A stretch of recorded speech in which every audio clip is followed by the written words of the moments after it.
es necesario. En Stiglitz hay un montón de... Ahí va, genial que vi que está grabando. En Stiglitz hay un montón de material que les va a permitir reforzar todos los conceptos que vayan viendo en la otra parte. Entonces, no duden en consultarlo porque es una muy buena fuente para... Cada parte tiene muy buena... Está muy escrito, muy simple, entonces es un libro, un manual de consulta bien útil. No sé si les parece, yo igual les voy a pedir que me interrumpan todo el tiempo, ya sea para decirme sí, no, o para hacerme consultas. Tengamos en cuenta que lo que es asignación, distribución y estabilización, fundamentalmente es toda la primera unidad, ¿no?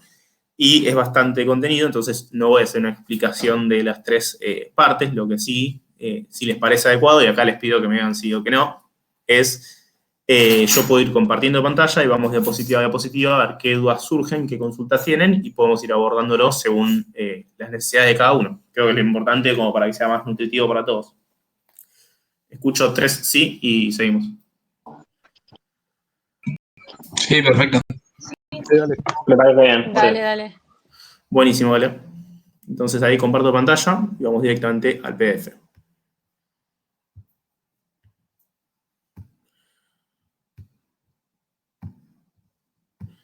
Se está viendo, ¿no?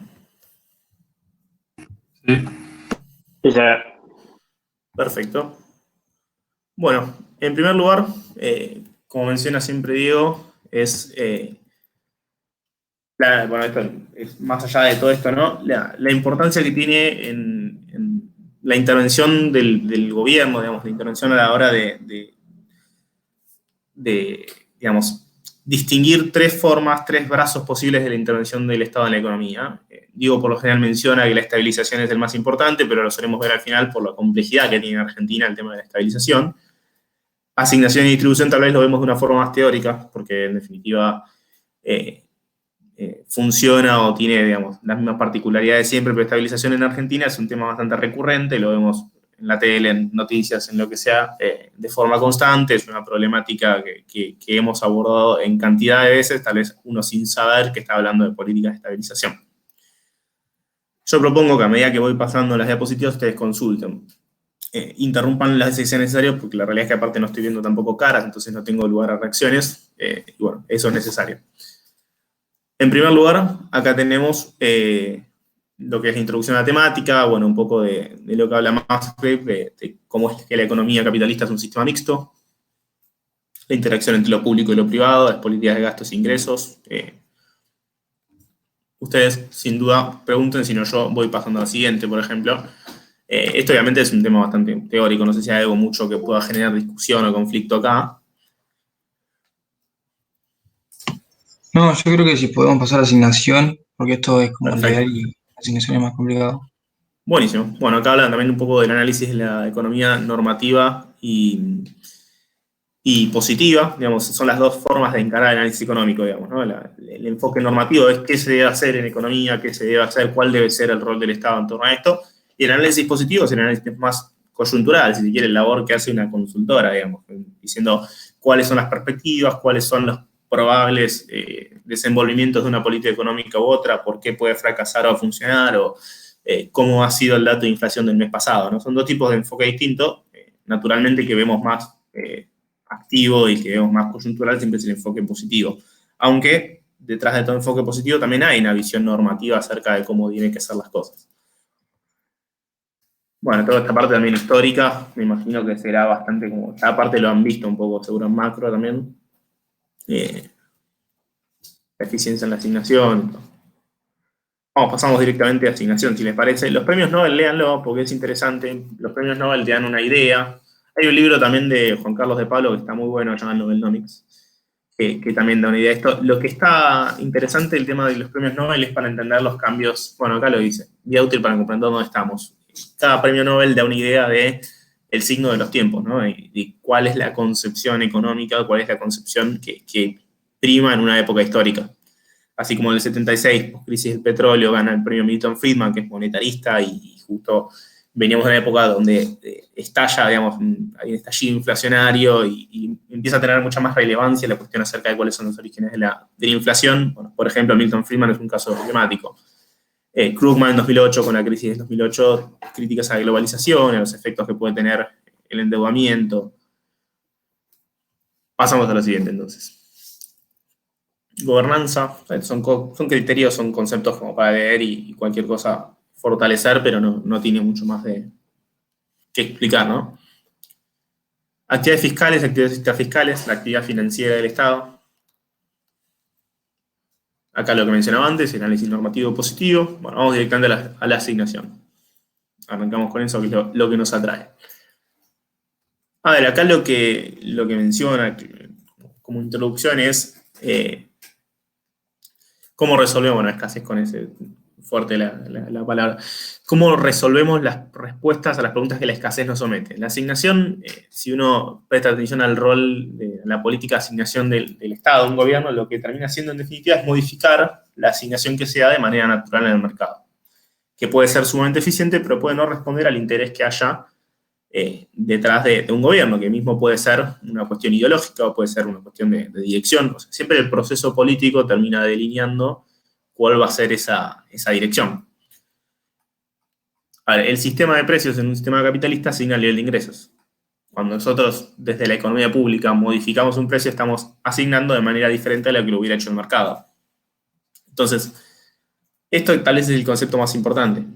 Y que si ustedes ya vieron los ejercicios, creo que los vio una sola comisión, que es la de los ejercicios de asignación, distribución y estabilización, y me imagino que con Diego habrán visto más de un ejemplo. Cuando el Estado interviene y modifica un precio, en definitiva esto tiene consecuencias y tiene consecuencias sobre la eficiencia que hay en el sistema. Entonces, esa es una consideración a hacer y bueno, ahí aparecen obviamente las externalidades. ¿Cómo justificamos nosotros una política de intervención? ¿Cómo justificamos nosotros una política de asignación? ¿Modificar un precio a costa de qué y beneficiando qué, digamos, buscando qué efecto también? A veces se menciona también el tema de las fallas de mercado. Bueno, las fallas de mercado son ciertas situaciones que se suelen dar en la economía de mercado donde el Estado elabora una estrategia de intervención para suplir cierto faltante. Muchas veces se menciona los bienes públicos preferentes en ese caso, que porque los bienes públicos puros, obviamente, son sí o sí, digamos, ¿por qué los provee el Estado? Porque son bienes que de ninguna otra manera podría proveer el privado. Tiene una característica fundamental que son no rivales y no excluyentes. Es decir, si yo consumo seguridad o consumo justicia, no se lo estoy quitando a nadie, por lo tanto no es rival, y a la vez no es excluyente, porque yo no puedo decidir no darle a un ciudadano justicia, seguridad o defensa. Esa es la característica fundamental de los bienes públicos puros. Después, bueno, ¿por qué acá qué es lo que busca? Bueno, también externa, ¿por qué los bienes públicos no puros o preferentes son bienes donde el Estado los fuerza, amplía y garantiza la oferta porque tienen externalidades o porque hay fallas de mercado? Lo que mencionábamos, fallas de mercado. Hay otras fallas de mercado, digamos,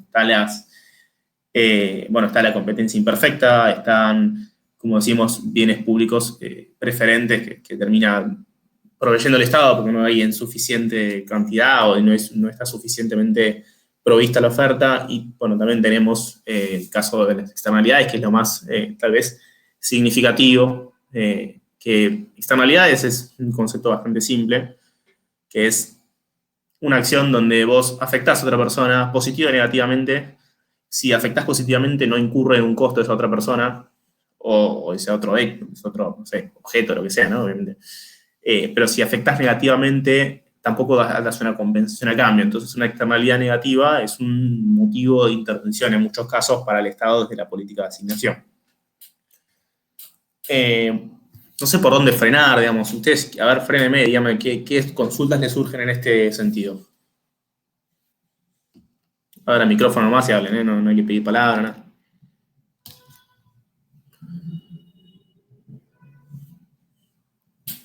Nada. Wow. Yo tengo una pregunta. A Dale. veces yo estoy mal en esta materia, así que yo lamento decirte que te vamos a explotar. Ningún problema. ¿Tu nombre? Mimi. Mimi, perfecto, sí, como no tengo la pantalla no estoy viendo los nombres. Sí. No, aparte no tengo cámara prendida.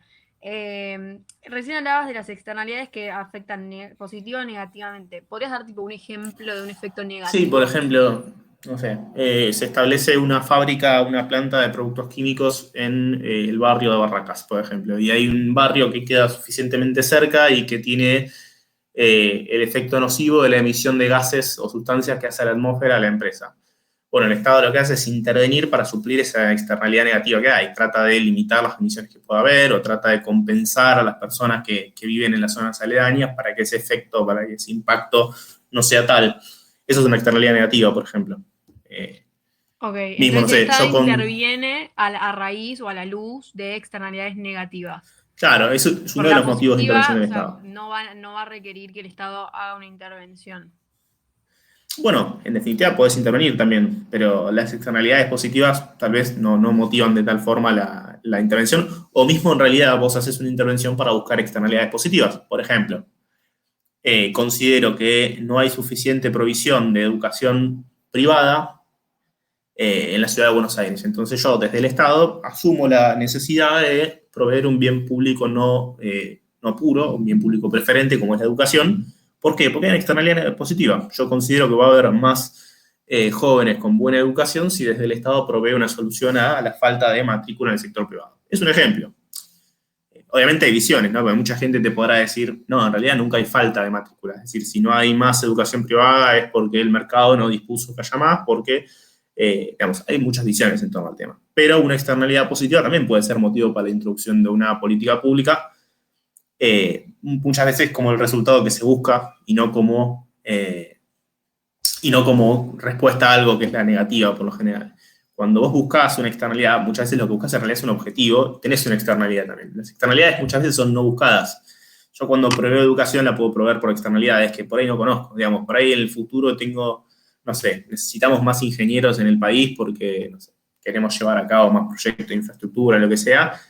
Bueno, en definitiva, potenciar la educación primaria o la educación técnica puede tener una externalidad positiva en la cantidad de personas que elijan la carrera de ingeniería. Puede estar muy lejano, puede estar muy cercano a la externalidad positiva. Puede ser algo a buscar, mientras que en las externalidades negativas suelen ser cosas a compensar como premisa previa a la elaboración de una política pública. Perfecto. Vi que alguien más había activado el micrófono, ¿puede ser? No. Bueno, sigo en todo caso. Así aceleramos. Bueno, seguimos con el mismo. Acá hay 3 ejemplos claros de lo que mencionamos acá. El fútbol para todos. Bueno, el fútbol para todos es un bien preferente, porque el Estado no tiene por qué, no es un bien no rival ni excluyente, el fútbol para todos. Uno puede determinar tranquilamente qué televisión en el país puede ver fútbol o no, según un PAC o según lo que sea, ¿no? Fue seleccionado como un bien preferente sin que se verifique un beneficio en la externalidad positiva general. Cuando nosotros tomamos una decisión en torno a externalidades, tenemos que considerar que todo lo que se pague con rentas generales lo va a estar financiando el común de la sociedad. Es una deuda que se socializa. Entonces, cuando nosotros tomamos una decisión para proveer un bien preferente, tenemos que estar muy seguros de que hay una externalidad positiva general. Porque si nosotros vamos a tomar una decisión utilizando rentas generales para beneficiar a un número corto de la población, vamos a estar tomando una decisión profundamente, digamos, desigual. Vamos a estar financiando con rentas generales un beneficio para pocos. Entonces, a la hora de justificar una intervención en externalidades positivas, bueno, uno tiene que tener en cuenta cuál va a ser ese beneficio, cuál va a ser esa externalidad. O sea, qué es lo que estamos buscando, cuál es lo que estamos buscando. Fútbol para todos es un claro ejemplo de un bien que nunca se buscó verificar el beneficio, ¿no? Mismo esta confusión que hay con respecto al consumo de tabaco, digamos, que se subsidia y que a veces y que se pena con impuestos, o sea, es más y menos. ¿Para qué vamos a sumar 2 y restar 2? Bueno, también el último, o sea, eximir las revistas pornográficas importadas y nacionales de IVA. Es gasto tributario, o sea, estamos evitando recaudar con algo que tranquilamente podría recaudar. Entonces, los 3 casos son reales, menciona Diego, y es cierto. Son casos de externalidades, o sea, uno puede buscarla y verificarlo o no. Acá también están los ejemplos estos, los impuestos al alcohol, los impuestos al tabaco, son impuestos que buscan compensar o mismo frenar externalidades negativas. Lo que mencionábamos, puede ser buscando externalidades positivas o tratando de compensar externalidades que ya existen y son negativas. Consideramos, por ejemplo, que el consumo alto de tabaco puede tener una externalidad negativa en la utilización de nuestro sistema de salud y por ende decidimos establecer un impuesto. Eso es un impuesto piguviano, por APICU. ¿Alguna consulta hasta acá? ¿Ninguna consulta? No sé si me tengo que sentir bien o mal, claro. No, vamos bien. Vamos bien. Bueno, seguimos entonces. bienes públicos, no públicos o preferentes, lo venimos mencionando. Tal vez el objetivo es crear condiciones estables en el tiempo para la elección de las personas. Como a veces se dice, hay mucha gente que te dice, prefiero, la verdad, me encantaría que todo lo provea el mercado, pero mientras tanto me parece que el Estado está bueno que cree las condiciones estables. Claro, es una visión súper válida. Y acá un dato también a tener en cuenta, lo que mencionaba recién. Si vamos a financiar algo con rentas generales, que tenga externalidades, porque a mayor cantidad de bienes públicos hay menor disponibilidad de bienes privados. Todo lo que financiamos con impuestos está desincentivando en otro sentido, está quitando por otro lado. O sea, es un juego, en este caso, no voy a decir de suma cero, pero en definitiva, cuando nosotros subimos la carga impositiva para financiar algo, estamos también reduciendo bienes privados. Entonces tiene que tener cierta justificación. Vamos a restringir libertad, vamos a aumentar la capacidad de apropiación del Estado de bienes privados, me imagino que tiene que tener una justificación. Y eso es el mismo motivo por el cual todas las leyes, todos los impuestos se tienen que establecer por ley. Digamos, el motivo original por el cual no se puede poner impuestos por decreto es porque la gente tiene que aprobar, digamos, los representantes del pueblo tienen que aprobar la apropiación de recursos por parte del Estado, que son recursos privados. Entonces, es como para ilustrar un poco el trade-off que hay a la hora de hacer una intervención. Cuando intervenimos en busca de una externalidad positiva, hay un trade-off que hacemos. Estamos resignando riqueza privada en pos del ofrecimiento de un bien público. La diferencia entre sistema y régimen económico creo que se entiende bastante, instituciones y sistema de reglas. Bueno, lo que mencionaba, fallas de mercado. La competencia perfecta es una utopía, está bien, supongamos que es el mejor mecanismo para asignar, digamos, es el mecanismo más eficiente de la no intervención del Estado para asignar bienes, sí, pero podemos considerar que existen fallas del mercado por las cuales el Estado vale la pena que intervenga. Mercados imperfectos, por ejemplo, cuando se sucede que existe oligopolios, competencias monopolísticas, etc. En la protección, por ejemplo, es donde entra el rol del Estado. O sea, el Estado cree que hay que proteger uno u otro sector por un suceso que se da en el mercado. Fallas en información, por ejemplo, cuando el consumidor no tiene a su alcance la información necesaria para tomar una decisión correcta, el Estado también puede buscar una intervención para igualar esa situación. Mismo, bienes y servicios con externalidades positivas y negativas, lo dijimos ya de sobremanera. Selección adversa o riesgo social alto. Por ejemplo, estos dos tal vez tienen más complejidad a la hora de entenderse, pero,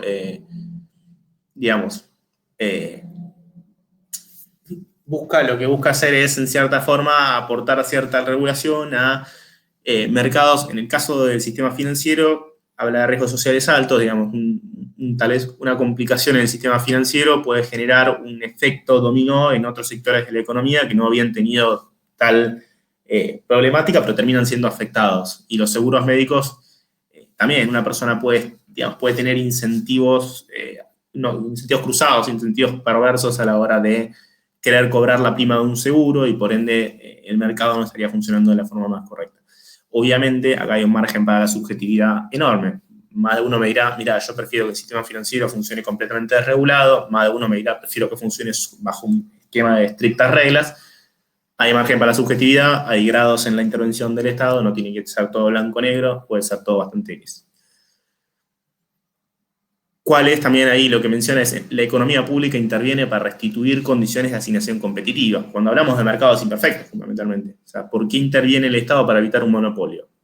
¿Para quedarse con negocios? No, para crear condiciones de asignación competitiva. Se supone que lo que nosotros aspiramos es a la mayor eficiencia asignativa con equilibrio social, digamos, lo que se dice evitando también, ahora lo vamos a ver en distribución, cuando hablamos de eficiencia económica, tratamos de tener la mayor cantidad de eficiencia económica, porque es en definitiva lo que nos permite tener productividad y crecer el PBI, buscando también un equilibrio social, que la mayor cantidad posible de argentinos con esa eficiencia asignativa pueda obtener un umbral de dignidad, un umbral de alimentación, pueda tener una existencia que no sea simplemente existencia, ¿no? Que sea de calidad. Entonces, hay dos formas. Uno puede intervenir para restituir condiciones de asignación competitiva, pero uno puede intervenir para asignar deliberadamente. O sea, lo que mencionamos en fútbol para todos. O sea, yo estoy queriendo asignar deliberadamente en fútbol para todos.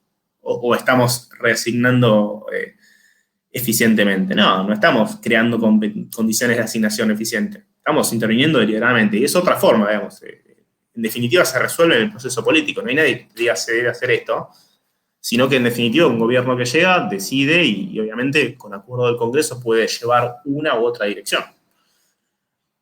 Nos quedan 7 diapositivas de estas, así que seguimos. Esto lo vamos a ver un poco en lo que es estabilización, pero obviamente acá también está, ¿no? Naturalmente. Cuando nosotros queremos modificar, cuando queremos asignar precios, tenemos distintos instrumentos. Los impuestos, obviamente, el efecto que tiene sobre los precios, los subsidios de transferencias también los tienen, la regulación, el subsidio a tarifas públicas, los gastos que hace el Estado, o sea, gastar en sí es una política de asignación. Obviamente, tal vez no los gastos corrientes, pero hacer una obra de infraestructura es una política de, no sé,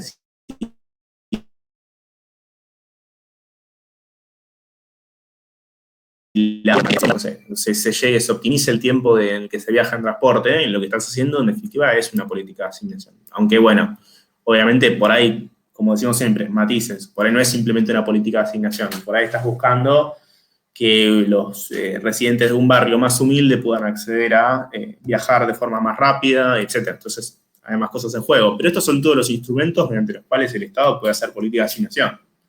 Impuestos, subsidios, tarifas, subsidios a las tarifas, digamos, gastos corrientes y de capital, o incluso monetarios, o sea, una reducción de tasas de interés, reencuentros y encajes. Seguimos acá, cualquier cosa, si quieren frenamos en la 44, hacemos todas las consultas que haya de asignación y seguimos la distribución. Estoy tratando de hacerlo bien rápido, entiendo que por ahí me atropello mientras hablo, pero la idea es que podamos cubrir todos los temas de la manera más eficiente posible con estabilidad de precios, como diría Diego. Bueno, esto es un trabajo práctico, creo que no sé, lo habrán visto con Diego, me imagino.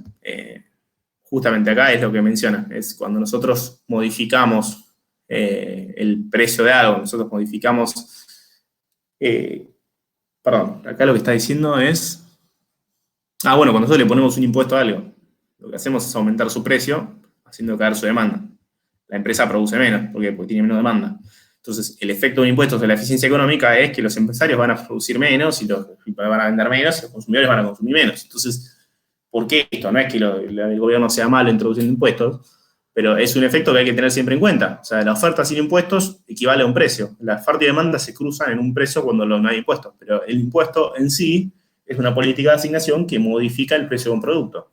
Poner un impuesto, un arancel de exportación o de importación a algo, lo que hace es afectar su precio. Si yo le pongo arancel de importación a un producto que sale 100 y le pongo 50%, estoy subiendo su precio de tal forma que va a haber menos demanda.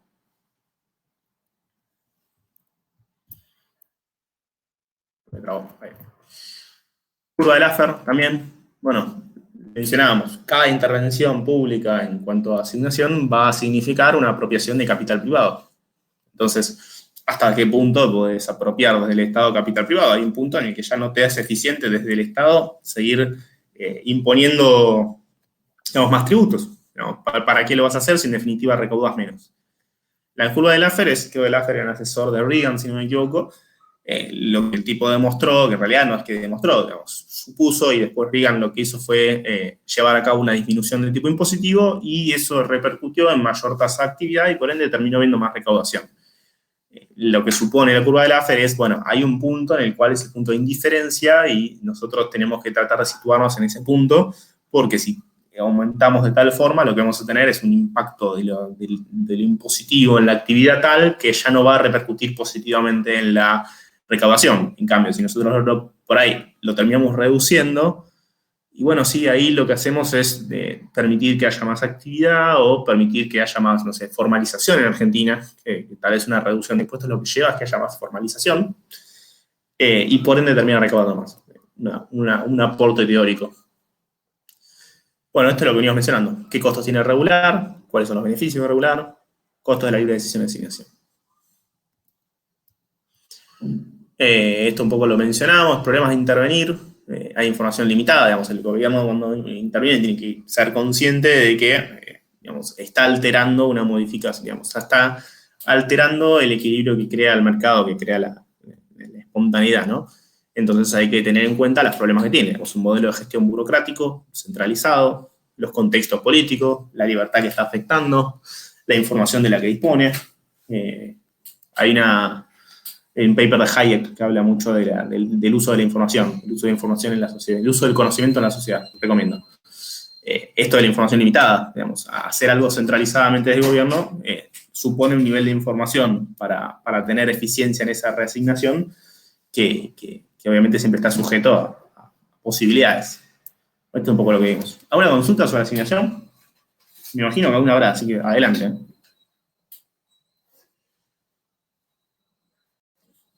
Volvemos para atrás de la que quieran, ustedes avisan.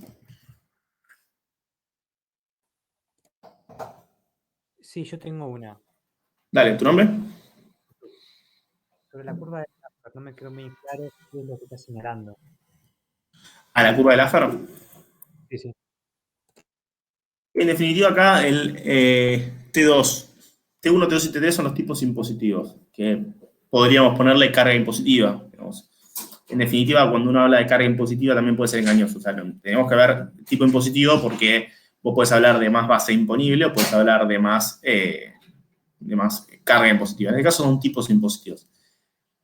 Lo que explica es que en un tipo impositivo 1, la recaudación es creciente si uno va al tipo impositivo 2. Por ejemplo, podríamos tener en cuenta que el tipo impositivo promedio, el eje X, podría ser aumentar la carga impositiva de un impuesto determinado. Entonces, si del tipo 1 vamos al tipo 2, vamos a tener como efecto un aumento en la recaudación impositiva. En cambio, si de tipo 2 intentamos ir a un tipo 3 buscando una mayor apropiación de riqueza del sector privado, es decir, cobrando, no sé, del 50 pasar al 75% de impuestos en algo, vamos a tener como respuesta que, bueno, en definitiva, ¿qué es esto? Esto es mayor evasión impositiva, mayor informalidad, quiebras de empresas que no pueden sostenerse a tal tipo de impositivo. En definitiva, todo termina repercutiendo en una disminución de esa recaudación. Entonces, lo que la curva de Laffer busca ilustrar es que hay un punto intermedio en el cual hay un equilibrio. O sea, podemos aumentar los impuestos de tal forma que la recaudación no se vea afectada por nuestro propio avance sobre el capital privado. ¿Se entiende? Sí, mucho más claro. Gracias. ¿Algo más? ¿Alguna consulta más? Por favor, adelante que es el momento.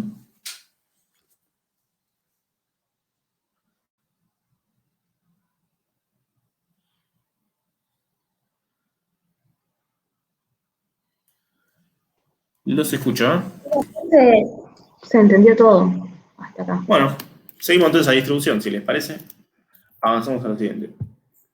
Más corta distribución, me parece mucho más simple por lo general a la hora de explicarlo, no tiene mucha complejidad. Yo creo que estabilización y asignación suelen crear más problemas. Es lo que mencionábamos recién, digamos, a la hora de intervenir hay decisiones sobre la propiedad privada, qué umbral de dignidad humana aceptamos como sociedad, y acá lo que menciona es, bueno, qué criterio de bienestar aceptamos como bienestar mínimo y qué nivel de excedente estamos dispuestos a apropiar. Ahí sería. Eficiencia, bienestar, igualdad. Es un trade-off. Redistribución de la renta, por ejemplo, es otra decisión que se toma en torno a distribución y obviamente, como mencioné acá, son decisiones que afectan a la eficiencia económica. Restringen la apropiación de riqueza por parte de los privados, es un concepto que digo bastante porque me parece sensato como para exponer. Cada avance de lo público es un retroceso de lo privado, entonces siempre hay que buscar el equilibrio sobre el cual uno no afecte al otro. Entonces, como que la consulta, la pregunta de distribución es qué tanto bienestar estamos dispuestos a buscar en la medida de cuánta eficiencia estamos dispuestos a resignar. La sociedad define la intervención del Estado en la economía a través de decisiones consensuadas que determinan cuánto bienestar debemos buscar en función de la eficiencia económica que estamos dispuestos a verificar. No lo había leído y era exactamente eso lo que venía diciendo. Bueno, ¿cómo medimos distribución? Condiciones materiales concretas y relativas, que ahora lo vamos a ver. Esto básicamente es la diferencia de la medición de la pobreza, por ejemplo. ¿Cómo medimos la distribución? ¿Cómo medimos qué porcentaje de la población se encuentra, por ejemplo, bajo la línea de la pobreza? Bueno, podemos tener una medición absoluta, que es un monto de una línea, una canasta, y de esa forma decir, bueno, quien no alcance tal canasta va a ser considerado pobre, por ejemplo, o va a tener necesidades básicas insatisfechas. Son índices de tipo absoluto.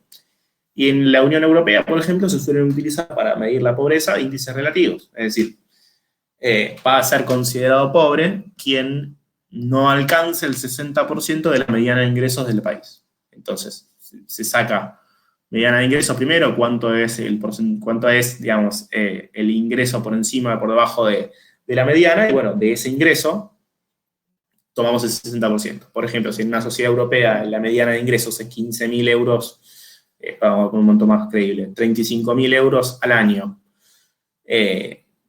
no sé, 35.000 euros al año, nosotros concebimos que el 60% de ese 35 va a ser en la línea de pobreza. Entonces, quien cobre menos de eso por año va a estar en situación de pobreza.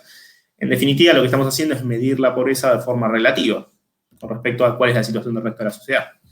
Porque en una sociedad que está más enriquecida, una línea de pobreza como la Argentina, por ejemplo, le daría números de pobreza ínfimos tal vez. Entonces, si mi número de pobreza es ínfimo, en definitiva no estoy pudiendo tal vez atacar el problema de la pobreza. Entonces, bueno, tomemos otro tipo de medida que nos permita entender quiénes están más postergados en nuestra sociedad. Eso es la distinción entre una medición relativa a otra absoluta. Obviamente, el umbral, la absoluta, lo define la sociedad, al igual que en la relativa. O sea, ¿por qué el pobre es el que tiene menos del 60% del ingreso mediano de la sociedad? Bueno, porque la sociedad lo estableció, ¿no? No hay algo más, no hay algo objetivo en torno a eso.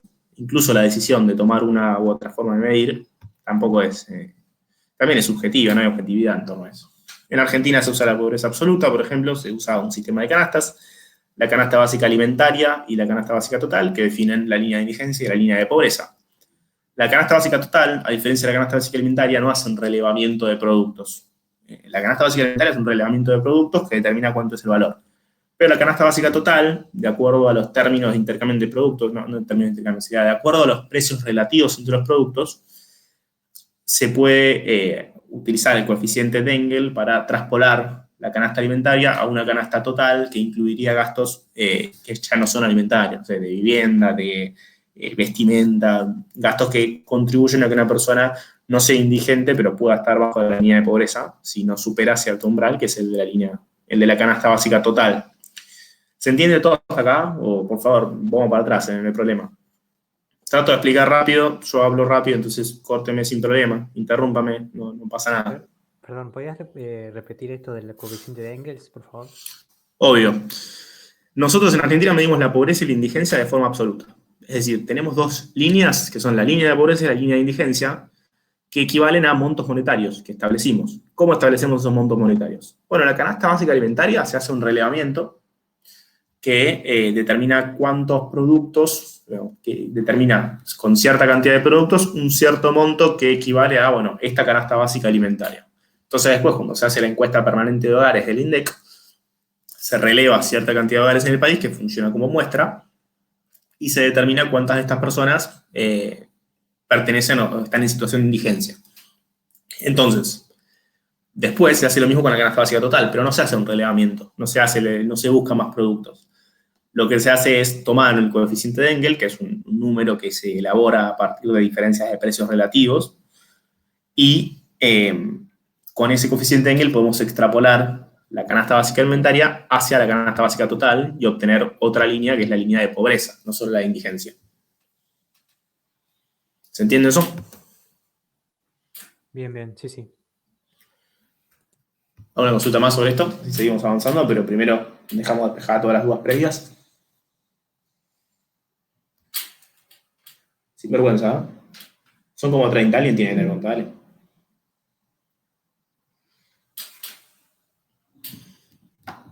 Bueno, ¿me alegra con esa pregunta o no me alegra? Ahí, dale. Clarísimo esto, clarísimo. Se entendió perfecto. Bueno, perfecto. Seguimos entonces. Bueno, canasta básica alimentaria es lo que les decía recién, el relevamiento. Bueno, tiene que haber tanta cantidad de fideos, tanta cantidad de papas, tanta cantidad de batata, azúcar, dulce, legumbres. En base a esto, obtenemos la canasta básica alimentaria, que es un monto. Tanto monto va a hacer que una persona, un hogar, de acuerdo a por cuánto se lo multiplique, o no pertenezca, no esté en situación de pobreza, de indigencia, perdón. INDEC.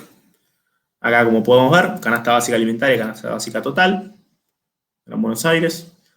Se expresa por adulto equivalente. Adulto equivalente es una medida para determinar, digamos, cuál es la población de los hogares. Porque un hogar puede tener 4 personas, pero ser 2 padres de 50, 2 hijos de 17, o puede ser un padre de 35, una madre de 32, un nene de 2 y otra nena de 1. Entonces, obviamente, según la configuración que sea, puede ser un padre, 2 hijas, un padre, 2 hijos. Entonces, ¿qué pasa? Nosotros el adulto equivalente es una forma de homogeneizar y estandarizar la medida de cuánto es una persona, para después, a la hora de hacer una multiplicación y decir, bueno, cuánto es la canasta básica para un hogar, por ejemplo, bueno, ¿por qué lo multiplicamos? Entonces ahí se saca un promedio y ahí el adulto equivalente es la medida que nos permite tener algo razonable en torno a eso.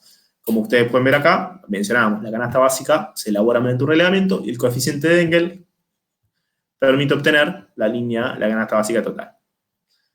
Se divide sobre la inversa del coeficiente de Engel, o sea, no sé, multiplicamos por el coeficiente de Engel, lo mismo. Ustedes pueden ver que el coeficiente de Engel cambia, porque tiene que ver con los precios relativos de los productos alimentarios y los productos de vestimenta, vivienda, etcétera, todos los que forman parte de la canasta básica total. Entonces, a partir de este coeficiente podemos obtener un dato fidedigno de canasta básica total a partir de la canasta básica alimentaria, que es la que relevamos en el terreno. Acá es la equivalencia según necesidades energéticas. Bien. Lo que decíamos de adulto equivalente. Un adulto equivalente es una medida, digamos, de necesidad energética y después, según la edad, es cuántos adultos equivalentes equivalen. Una mujer de 8 años equivale a 0,68 autoequivalente. Entonces, es una medida para que los datos sean realmente fidedignos. Muy bien. Entonces, tenemos, bueno, canasta básica por hogares. Creo que acá no hay nada nuevo. Acá lo mide por hogares. Entonces, si el adulto equivalente tiene una canasta básica de 17.000, entonces un hogar de 325 autoequivalente, donde son 5 personas, pero probablemente haya algunos que tengan necesidades energéticas menores, bueno, entonces, por 325 autoequivalentes son 57.000. Entonces, la canasta básica total resulta de multiplicar eso. Y acá están los casos de los hogares. 3 casos distintos, como ustedes pueden ver, cada uno tiene distintas cantidades de adulto equivalente, que es la medida que se usa para determinar de cuánta gente se compone. Bueno, dos mediciones absolutas. En el caso de las mediciones absolutas hay dos conceptos, perdón. Brecha de pobreza y costo de rescate. Brecha de pobreza básicamente es, nosotros tomamos canasta básica total, que es la línea de pobreza, y tomamos el ingreso promedio de los hogares que están por debajo. ¿Sí? O bueno, también lo podemos tomar por las personas, ¿no? Yo digo hogares, puede ser personas. Tomamos el ingreso promedio de los hogares que están por debajo de la pobreza y tomamos la línea de pobreza. Bueno, y la diferencia que haya entre esos dos números es la brecha de pobreza. Lo que podemos hacer es tomarlo por decil, por ejemplo. ¿Cuál es el ingreso promedio del decil 4? Y nosotros sabemos que el decil 4 en promedio tiene una brecha de pobreza de tanto dinero. Lo que se puede hacer también es sacarlo como porcentaje. Es decir, cuánto porcentaje está de la canasta básica total.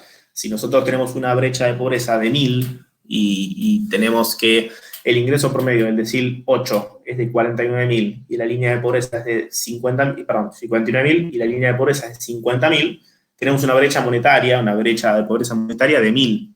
Bueno, 1.000 sobre 50.000 va a ser el porcentaje de la brecha de pobreza. La brecha de pobreza se puede sacar de forma monetaria, de forma porcentual. 1 sobre 50, o sea, 2%, sería la brecha de pobreza del decil 8 si cobrara 49.000 como ingreso promedio y 50.000 fuera de la línea de pobreza. Un ejemplo. Costo de rescate es esta diferencia de la brecha total anual relacionada a los puntos del PBI. O sea, simplemente tomamos el PBI y lo hacemos en relación a eso. Entonces, ¿cuánto nos sale rescatar la pobreza? Obviamente es una medida que se toma de forma teórica, porque nadie sale a rescatar la pobreza con PBI, no es algo posible. Entonces, uno puede tomar la brecha de pobreza que tenemos total anual y expresarla en punto del PBI. ¿Cuánto es en relación a nuestro PBI la brecha de pobreza? ¿Cuánto es el costo de rescate de nuestra pobreza? Seguimos. Interrúmpame, acuérdense si quieren, ¿eh? Yo sigo rápido, pero ustedes pueden frenar cuando quieran. Bueno, mismo acá tenemos una brecha de pobreza, está hecho, la brecha de los hogares indigentes, la brecha de los hogares pobres.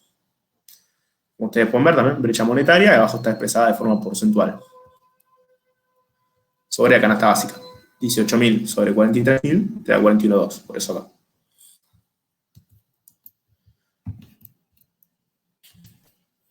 Bueno, ¿cómo medimos la desigualdad y la igualdad? Según la curva de Lorenz, que crea la superficie de Gini, nosotros podemos entender cuál es el nivel de igualdad o desigualdad de una sociedad. Cuando está más cercano a 0, es más igualitario, cuando está más cercano a 1 es menos igualitario. ¿Por qué a 0? Bueno, 0 es la línea de equidistribución. Digamos, el 50% de la sociedad tiene el 50% de los ingresos, el 75% de la sociedad tiene el 75% de los ingresos, acá tenemos el 80%, tiene el 80% de los ingresos. O sea, estamos hablando de una sociedad puramente igualitaria. Todos tienen lo mismo.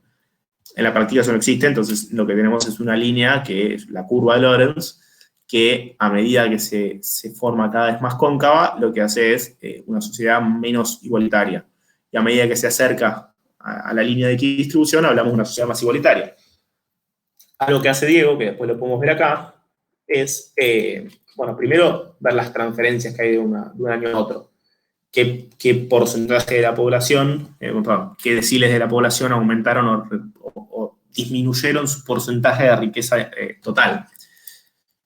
Y eso también nos permite ver también, analizar esto, la eficiencia o no de una intervención a la hora de crear o, digamos, reducir la desigualdad. Entonces, si nosotros vamos a establecer impuestos a la riqueza, por ejemplo, para reducir una desigualdad, después chequeemos, hagamos una curva de Lorenz para ver qué tanto Gini tenemos después de esa intervención.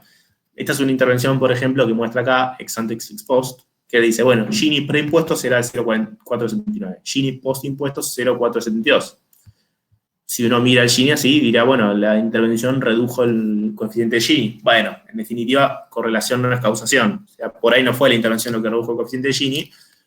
Uno puede detenerse sobre los distintos sectores y decir, bueno, ¿cuál es qué efecto tiene mi intervención? Hay una que menciona Diego bastante seguido, que es la de la educación universitaria, por ejemplo. Coincido con Diego en ese sentido, la educación universitaria es una de las intervenciones públicas en las cuales se está afectando los deciles más bajos, que son los deciles públicos, los deciles más pobres. ¿Por qué? Porque nosotros, en definitiva, si vamos a cuánto es, en qué decil se termina utilizando el gasto social en educación universitaria, son mayoritariamente los deciles altos los que consumen educación universitaria, a los cuales estamos destinando este gasto. Entonces, obviamente, nosotros podemos mirar el Gini, pero también tenemos que tener una dimensión mejor de cada intervención que hacemos, qué efecto tiene en este sentido. Podemos decir que después de los impuestos el Gini bajó, y obviamente puede ser una respuesta sumamente válida, pero después vale la pena detenerse a analizar cada sector, por ejemplo, educación básica, obviamente en las escuelas públicas tiene mucha incidencia en los sectores más vulnerables de la sociedad. Es un gasto que es sumamente útil a la hora de restringir, de reducir desigualdades y de favorecer el ascenso social de las personas que están en los deciles más bajos. Esto como para expresar, digamos, todo esto sirve para mencionar cómo es la forma de analizar la distribución, las políticas que se hacen de distribución. ¿Qué efecto tiene una política de distribución? ¿Estamos logrando reducir la desigualdad o simplemente esto no tiene efecto? Porque obviamente recordemos que toda política que realiza el Estado de intervención lo que está haciendo es, en definitiva, afectar la eficiencia económica. Entonces, siempre que lo hagamos, tenemos que tener en cuenta que esta intervención tenga un efecto esperado. Este último caso concreto, al igual que yo mencionaba con la educación universitaria, lo que hace Diego acá es mencionar cómo en los productos básicos hay un componente impositivo muy alto. Por ejemplo, en el arroz, en la harina, en el aceite de girasol, hay entre 36 y 42% de impuestos. Y estos son productos que consume por lo general, digamos que consume toda la sociedad, pero mayoritariamente son la base de alimentación de la población más vulnerable. Entonces hay que prestar mucha atención a qué tipo de política estamos teniendo. Digamos que la política tributaria puede ser muy regresiva en caso que afecte de tal manera a la población de los deciles más bajos. ¿Alguna consulta sobre esto? Adelante, me encantaría que pregunten más, porque yo, si estuviera presencialmente, les vería las caras, pero acá es como que no tengo una medida no es muy eficiente asignando el conocimiento de cuál es la situación del entendimiento en esta clase. Así que necesitamos hacer una política de intervención, que soy yo diciéndoles que, por favor, pregunten lo que quieran. Acá lo que a muchos se nos había complicado era que nos había mostrado un par de Excel que no se entendía mucho. ¿Sirven o solamente vamos con esto, digamos? Sí, ya sé cuál es Excel habla, a ver si lo tengo acá, si no, no. Sí, creo que está acá. Si no está acá, no sé dónde lo vamos a ver, pero sí, creo que me lo mandaron, así que ahora lo busco en todo caso. No está. Sí, si alguien quiere exponer pantalla, podemos verlo ahí. Es un ejercicio en realidad. Ahora en breve, si quieren, en realidad, lo que vamos a hacer, probablemente, Diego, la comisión D ya lo hicimos ayer, pero van los ejercicios de distribución, van a presentar los ejercicios nuevos, que son los de este año, en donde el que se vio teóricamente en clase, que es el del Excel de distribución, que es este, que tiene un poco de esto, probablemente no lo vamos a hacer este año. Pusimos otro ejercicio que es distinto, que habla, si no me equivoco, sobre las brechas. Entonces, si quieren, vemos un poco esto, cómo es este ejercicio. Porque me imagino que habrá sido este, ¿no? El que mencionás. Claro, ese me parece que se entendió un poco porque no era tan difícil, pero el otro sí, de brechas me parece que estaban las dos planillas de Excel y analizaba, pero Bueno, ese va a ser un buen... En realidad no voy a ahondar más en eso porque el ejercicio que va a haber ahora sobre brechas, o sea, no va a decir brecha, pero lógicamente la respuesta es brecha, y la idea sería que ahí lo puedan analizar. Entonces, cuando hagamos la explicación teórica, sea que la dé Diego, o sea que la dé yo, porque alguna la va a dar él, otra la doy yo, ahí aprovechar para evacuar esas dudas. Si no, lo que podemos hacer es verlo ahora, pero por ahí consumimos mucho tiempo, cuando el ejercicio en realidad lo van a ver en clase. Así que van a volver a ver ejercicio de distribución en clase, que va a tener que ver con brechas, y vas a ver que ahí seguramente lo vas a tener más claro. Y de última, obviamente, yo igual después le voy a pasar acá mi mail y mi celular, y de última lo podemos ver por separado, así no atrasamos la clase tampoco. dale, buenísimo, gracias. No hay por qué. ¿Qué otra consulta? Adelante, sin vergüenza. Ni siquiera sé sus nombres, o sea, no aparecen sus caras. Yo tengo una duda sobre lo del coeficiente de Engel, no lo termino de entender. Perdón Sí. que vuelva para atrás. No, al contrario. Bueno, ¿qué es el coeficiente de Engel en realidad? Cuando uno hace acá ¿cómo se llama? Cuando uno hace acá la equivalencia. El coeficiente de Engel es el número, es un índice que obviamente se elabora metodológicamente, del cual yo conozco perfectamente cómo es que se hace, pero lo que hace el coeficiente de Engel es en cierta forma mantener homogénea la medición de lo que es el gasto alimentario en relación al gasto total. Para tener una metodología adecuada a la hora de medir canasta básica alimentaria y canasta básica total, teniendo en cuenta que la canasta básica total se saca como extrapolación de la alimentaria, lo que tenemos que tener en cuenta es que hay que tener una medida que nos permita ser homogéneos en 2013, en 2014, en 2015, en 2016. Entonces, el coeficiente de Engel es eso. Se busca tomar los precios relativos de alimentación y de otros sectores para tener un coeficiente que nos permita, multiplicados inversa por el gasto alimentario, obtener el gasto total.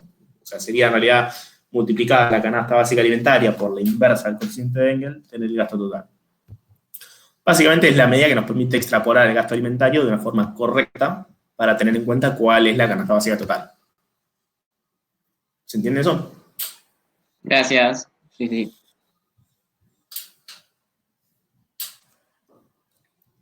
¿Algo más? ¿Una consulta más de distribución? Adelante nomás. Y pasamos a estabilización. Yo tengo una duda. Sí. La herramienta que efectivamente nos va a permitir ver si se mejoró la situación, o sea, de un hogar pobre, porque más allá de que se le aumente lo que se considera como canasta básica total, ¿es la brecha entonces? Mira, la brecha en realidad lo que mide es otra cosa. La brecha lo que mide es la profundidad del fenómeno. O sea, ¿viste cuando se menciona la pobreza estructural, por ejemplo? Como que la pobreza estructural, en cierta forma, es la pobreza que se ha establecido y que resulta mucho más difícil salir de la pobreza. ¿Por qué? Porque, bueno, es un fenómeno más con mayor profundidad. Y la brecha de pobreza lo que hace es, en definitiva, decir, bueno, nosotros la medición del último mes fue 42% de pobreza, la medición de diciembre de 2020. Ahora, hay pobres que no son, para empezar, no todos los pobres son indigentes, digamos, hay un 10% de indigencia y 42% de pobreza.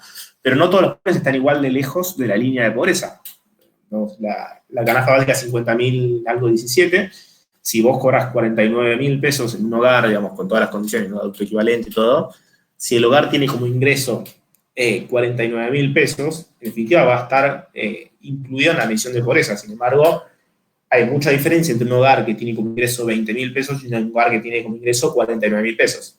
Lo que mide la brecha de pobreza, que se suele medir por decil justamente para esto, es qué tan profundo es el fenómeno de la pobreza a el ingreso promedio.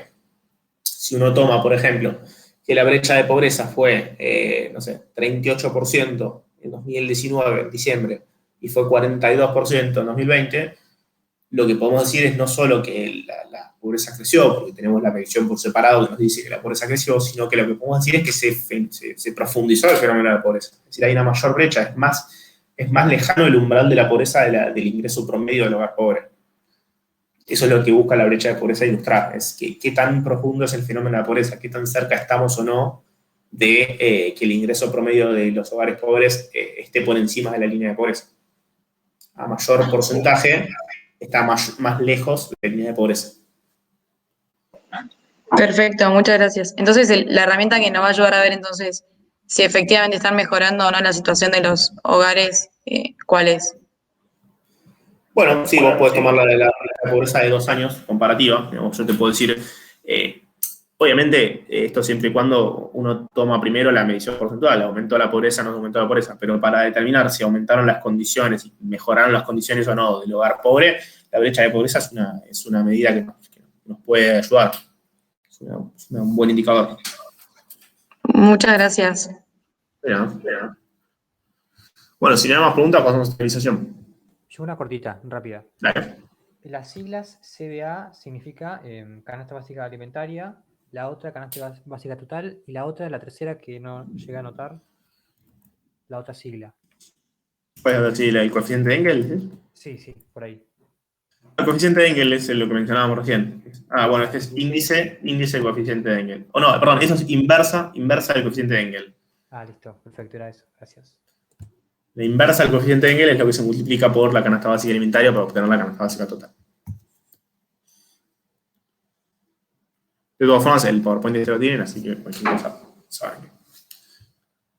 Si les parece, vamos con estabilización. Voy a tratar de avanzar en algunas rápido, en otras nos vamos a tener que frenar indefectiblemente, así que avanzamos. Bueno, estabilización. ¿Cuál es el principio general aceptado? Queremos buscar siempre el máximo nivel de empleo posible con estabilidad de precios. O sea, poder aprovechar más el PBI potencial, digamos, sin que se nos desmadre la situación monetaria. Entonces, bueno, el objetivo, como dice acá, es estabilizar el ciclo económico en el punto más alto posible, manteniendo esa estabilidad. Entonces, ¿cuáles son las herramientas que tenemos? La política monetaria y la política fiscal. Vamos acá. Bueno, el electrocardiograma argentino, que es el resultado primario, resultado financiero. Como podemos ver en Argentina, por ejemplo, hay un problema de estabilización del ciclo. Tenemos muchos años para arriba, muchos años para abajo, arriba, abajo. Pero esto tiene que ver con el resultado primario financiero, no es el PBI en este caso. Eso es cuál es la evolución del resultado fiscal.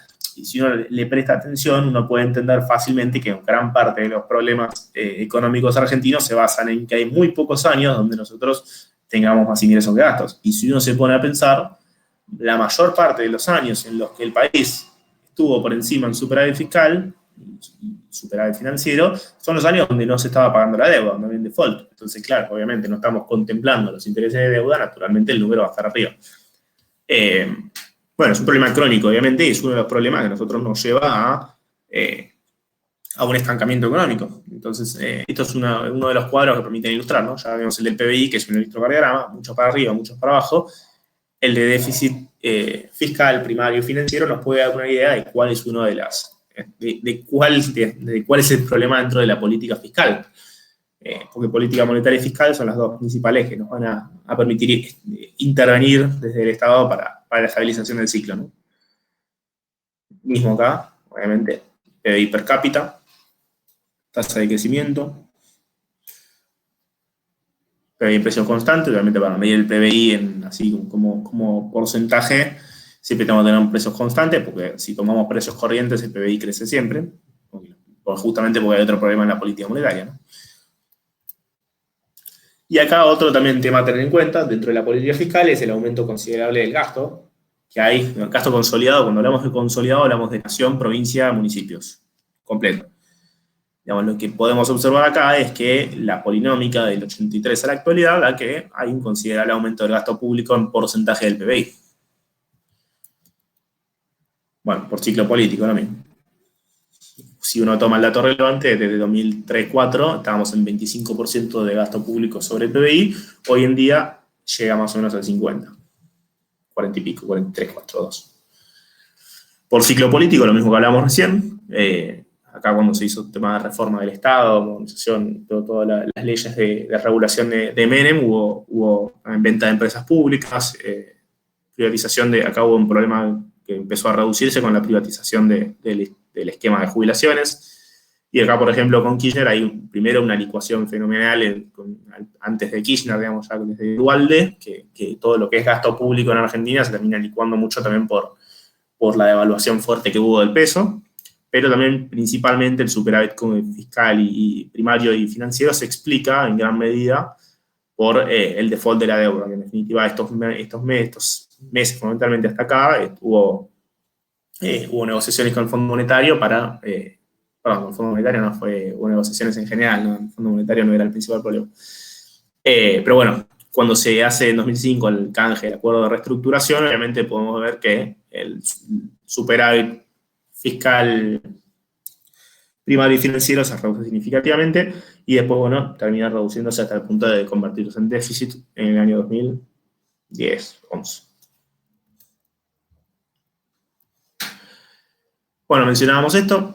¿Cuál es la regla? La famosa regla contracíclica es, bueno, cuando haya expansiones, busquemos tener superávit, cuando haya contracción, busquemos el déficit. No es que busquemos el déficit porque queremos gastar más de lo que tenemos, pero la idea de estabilizar el ciclo supone eso. Bueno, cuando tengamos una expansión económica, aprovechemos para obtener recursos que podamos utilizar para estabilizar el ciclo cuando haya un déficit, cuando haya una contracción. O sea, cuando las papas quemen, ojalá tengamos recursos, sería la cosa. Entonces, la expansión superávit y la contracción déficit te permite obtener, sería el objetivo de lograr que esta subida y bajada recurrente sea algo más estable y fundamentalmente estable al alza. Pero la regla contracíclica de tengamos superávit en la expansión y déficit en la contracción, lo que busca es eso, estabilizar el ciclo político a partir de utilizar los superávit cuando tenemos una situación de caída económica y necesitamos justamente recuperar rápidamente y estabilizar. ¿Cómo definimos los instrumentos de esta regla? De la regla de estabilización, de la regla contracíclica o procíclica, de vida aguas en política. Muchos están convencidos que es una discusión totalmente superada e inútil, dada la imposibilidad de mantener un gasto público que crezca 14 años a una tasa superior a la tasa de crecimiento del PBI. Eso es un dato interesante. O sea, si nosotros consideramos esto, antes veíamos el gráfico de crecimiento del gasto público consolidado en porcentaje del PBI por ciclo político. Bueno, esto en definitiva es todos los años el gasto público creciendo por encima del PBI. ¿Qué tan sostenible es esto? Bueno, en definitiva, como a veces la política de intervención que se usa es, bueno, utilicemos el gasto para impulsar el producto. Esto es una política procíclica. Si nosotros, en las épocas donde hay crecimiento económico, financiamos más crecimiento económico, aumentando, por ejemplo, el gasto público, estamos teniendo una política procíclica, estamos excitando el ciclo expansivo de la economía. En lugar de crecer 5, por ahí crecemos 6%. El tema es justamente, estamos incurriendo ahora, por ejemplo, en un déficit que en el futuro vamos a pagar cuando tengamos una contracción y no tengamos ese resguardo. Entonces, también lo que te lleva al gasto público creciendo por encima del PBI es necesariamente, como hablábamos antes en el tema de políticas de asignación, es necesitar aumentar el tipo impositivo. Es decir, si nosotros aumentamos todos los años el gasto público por encima del PBI, obviamente vamos a estar también aumentando los impuestos. Entonces, a tal punto puede existir un desincentivo a la actividad que frene y que en definitiva revierta la tendencia de crecimiento del PBI. Porque, obviamente, como sabemos, un tipo impositivo alto lo que puede hacer es desincentivar la inversión, que es uno de los componentes clave del Producto Interno. Entonces, si nosotros consideramos estos precios corrientes, ¿no? Por eso 32.8, 27.7. El gasto público consolidado, una tasa anual, bueno, el gasto aumentó 52 veces, mientras que la riqueza privada para financiarlo 30 veces. El comportamiento es, como decía recién, marcadamente procíclico. Durante una expansión, el PBI acaba de crecer, obviamente esto es corriente, ¿no? Por ahí la inflación es de 28% y esto es una caída. Pero bueno, en este caso tomamos en cuenta que, no sé, que la inflación fue del 10%.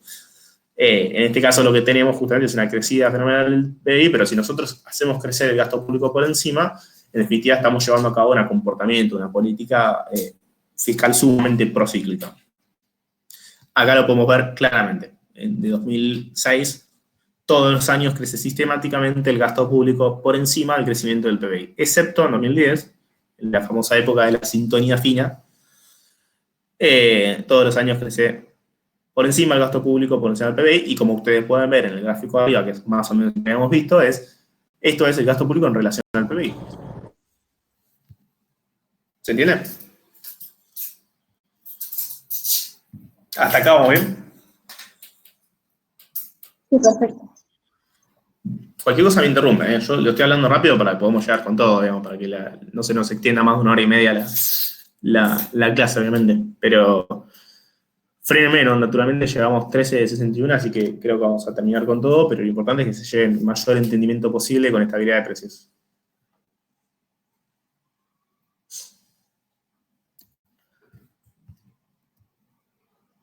Metas fiscales, por ejemplo. Para estabilizar el ciclo económico es importante tener metas fiscales, metas monetarias, que básicamente es lo que tal vez en este momento esté faltando, por eso hay mucha incertidumbre en torno al crecimiento no del PBI para este año, digamos, a la resolución de principales problemas de corto, mediano a largo plazo.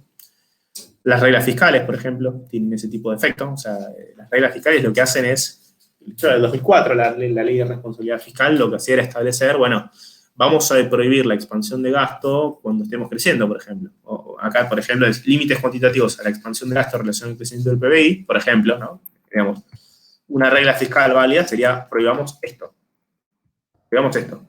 Sería que el gasto público consolidado solo pueda crecer al ritmo del PBI, cosa de que el porcentaje de gasto público sobre el PBI no pueda aumentar. Es válido, digamos, es una regla fiscal. Estamos evitando que la política fiscal tenga tal discrecionalidad que ponga en riesgo la estabilidad de los ciclos futuros, digamos, que ponga en riesgo el fin de estabilizador de la política de estabilización. Nosotros podemos estar haciendo una política de estabilización, pero en definitiva estar llevando a cabo una política procíclica de tal forma que en algún momento se nos puede venir encima. Entonces, las reglas fiscales lo que vienen a hacer es mecanismos para reducir la discrecionalidad de la política fiscal y de esa manera, por ejemplo, limitar la capacidad de endeudamiento. Por ejemplo, acá, esta también quedó 2004, si no me equivoco. Entonces, solo los gastos fiscales, los gastos corrientes, solo los podemos financiar con ingresos corrientes. Si nos endeudamos, que sea para una obra de infraestructura.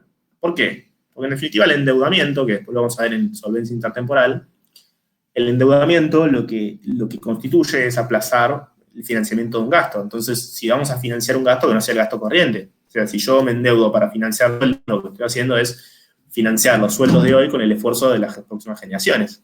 Entonces, una regla fiscal básica también es los gastos corrientes no se financian con deuda, por ejemplo, ¿no? Es una válida. Obviamente esto lo pueden leer ustedes, tiene más, pero son como busco explicar los puntos acá que están resaltados.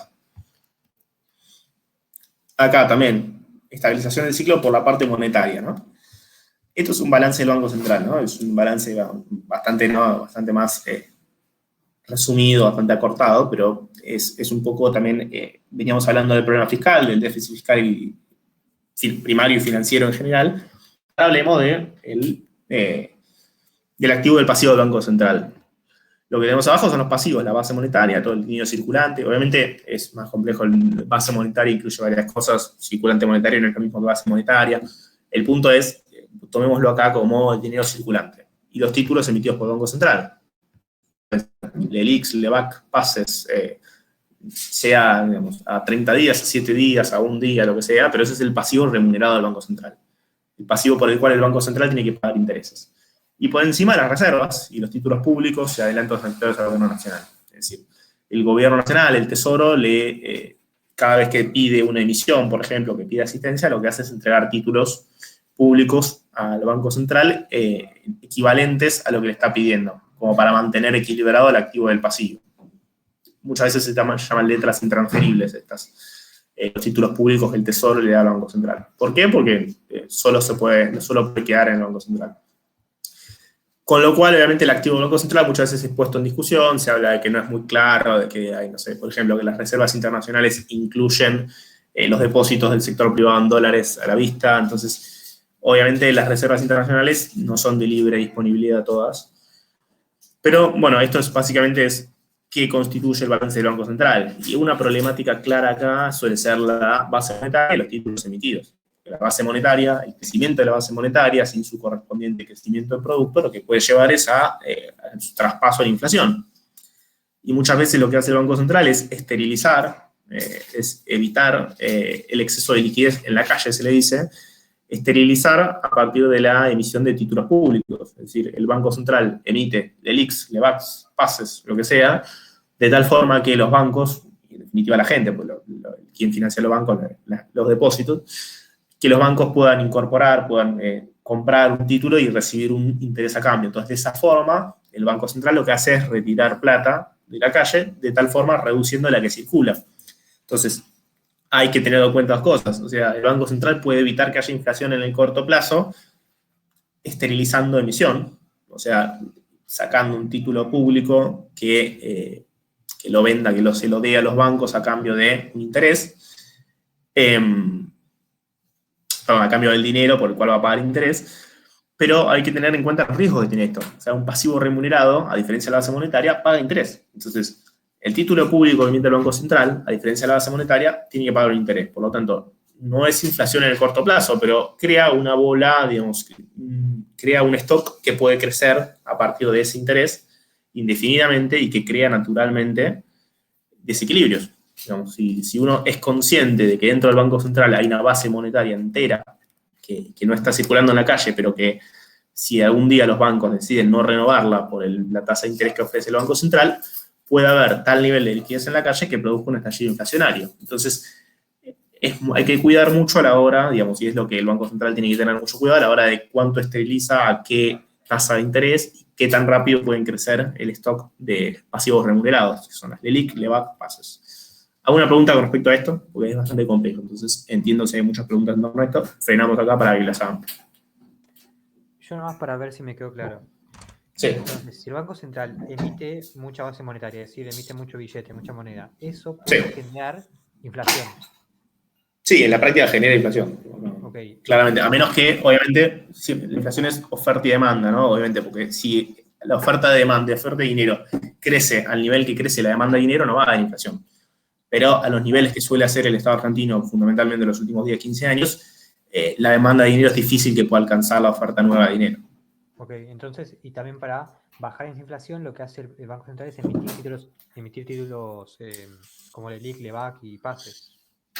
Sí, no diría para reducir la inflación, sino para evitar nueva inflación, porque en definitiva no reduce la base monetaria a niveles significativos, sino que lo que hace es tratar de que la nueva emisión no vaya a la calle, sino que simplemente vuelva al Banco Central y paguen intereses a cambio de eso. Ah, ok, listo, perfecto. O sea, es retirar, por lo general lo que se busca retirar es un equivalente a lo que se está emitiendo, o un poco menos, o no se saca plata de la calle porque en realidad, recordemos, que la base monetaria no paga interés. Entonces al Banco Central, en su balance, en su previsión futura, no le conviene pagar interés por la base. Pero si uno prevé que puede crecer la inflación, conviene esterilizar lo que está emitiendo.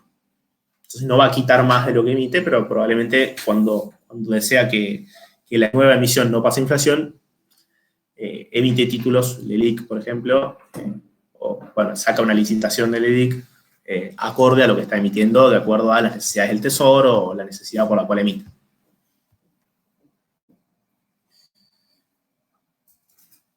¿Otra pregunta?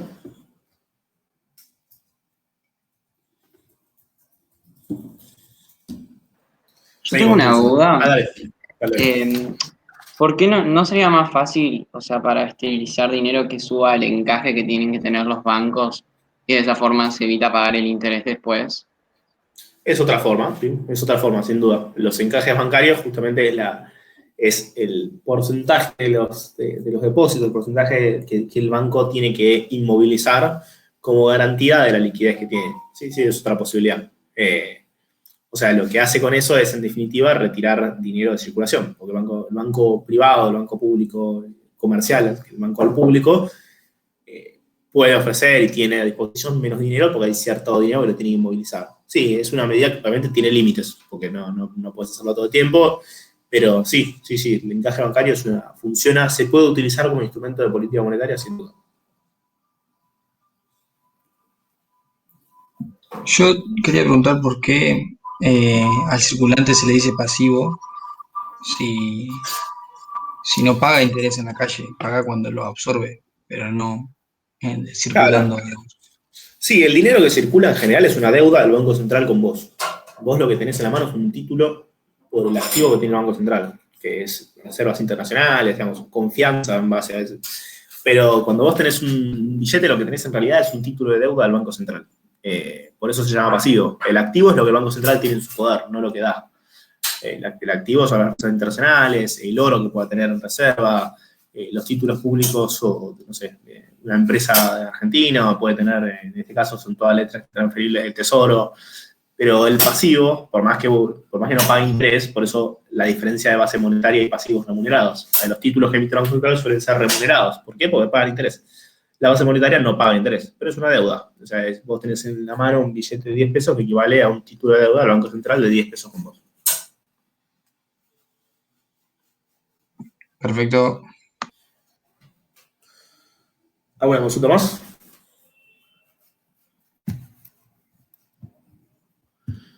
Avanzamos, ¿no? Instrumentos monetarios financiando déficit fiscal, un poco de lo que mencionábamos recién. Es como crece la base monetaria y los títulos emitidos, y es como con eso crece la inflación, naturalmente, ¿no? Pero acá la idea es, ¿por qué crecen estos dos, no? Bueno, el tipo de cambio obviamente lo que nos muestra es la evolución de la inflación. No es la inflación, pero es la moneda argentina en relación a otra moneda, que es en sí es la pérdida de poder adquisitivo del peso. ¿En base a qué? Bueno, lo que fue creciendo en los últimos, desde 2011, en los últimos 10 años, es la base monetaria y los pasivos. Hoy en día, de hecho, hoy en día se invirtió, hoy en día hay más pasivos remunerados que base monetaria. Es decir, el 121% de la base monetaria también, perdón, los pasivos remunerados equivalen al 121% de la base monetaria. Entonces, hoy en día se invirtió, por ejemplo, hay más pasivos remunerados que base, que este dato todavía ya es viejo, digamos. Pero este es el efecto monetario, el efecto en la política monetaria de financiar déficit fiscal, lo que hablamos al principio. O sea, sí, obviamente, ¿podemos tener déficit fiscal todos los años? Sí, ¿lo vamos a financiar con moneda? Bueno, pasa esto con la plata, pasa esto con el peso. Pasa de 3 a 58, si es 3 a 59. Hoy 190 y pico, ¿no? Oficial. Esto lo que busca mostrar es, bueno, ¿cuál es el efecto de financiar déficit con moneda y con deuda? El efecto de financiar déficit con moneda y con deuda en el fondo es el mismo. Simplemente que la deuda lo que te crea tal vez es el mismo problema, pero, o sea, vos si financiás gasto corriente con deuda, vas a aumentar de tal forma también los intereses que tengas que pagar por esa deuda, que nunca vas a poder revertir el déficit financiero. O sea, lo tenés que atacar de alguna manera. La forma de financiar déficit fiscal puede ser 4. O sea, puedes financiar con impuestos, pero bueno, el impuesto para el mes que viene, cuando te cierra negativo, no puedes financiarlo con impuestos, que no vas a salir a buscar impuestos para financiar gastos previos porque es inconstitucional. Vos tenés un segundo método que es la emisión monetaria. Pero sabemos, la emisión monetaria crea casi que de inmediato inflación, fundamentalmente en el sector externo. ¿Por qué la devaluación, digamos, por qué primero uno ve el efecto de la inflación, el efecto de la emisión en el valor del dólar, en el tipo de cambio? Porque el tipo de cambio, digamos, el mercado cambiario es el mercado más líquido y el mercado donde más gente hay. O sea, es muy instantáneo porque rápidamente puedo dar más oferentes o demandantes de peso. Entonces, rápidamente la emisión se ve reflejada, siempre y cuando no haya una intervención que busque evitarlo, en el precio del dólar, en el precio de realidad, el precio del peso sería. Pero en definitiva la inflación parte de eso, parte de una consideración de que la moneda que hay circulando es mayor a la necesaria, digamos, mayor a la demanda que hay de ese dinero.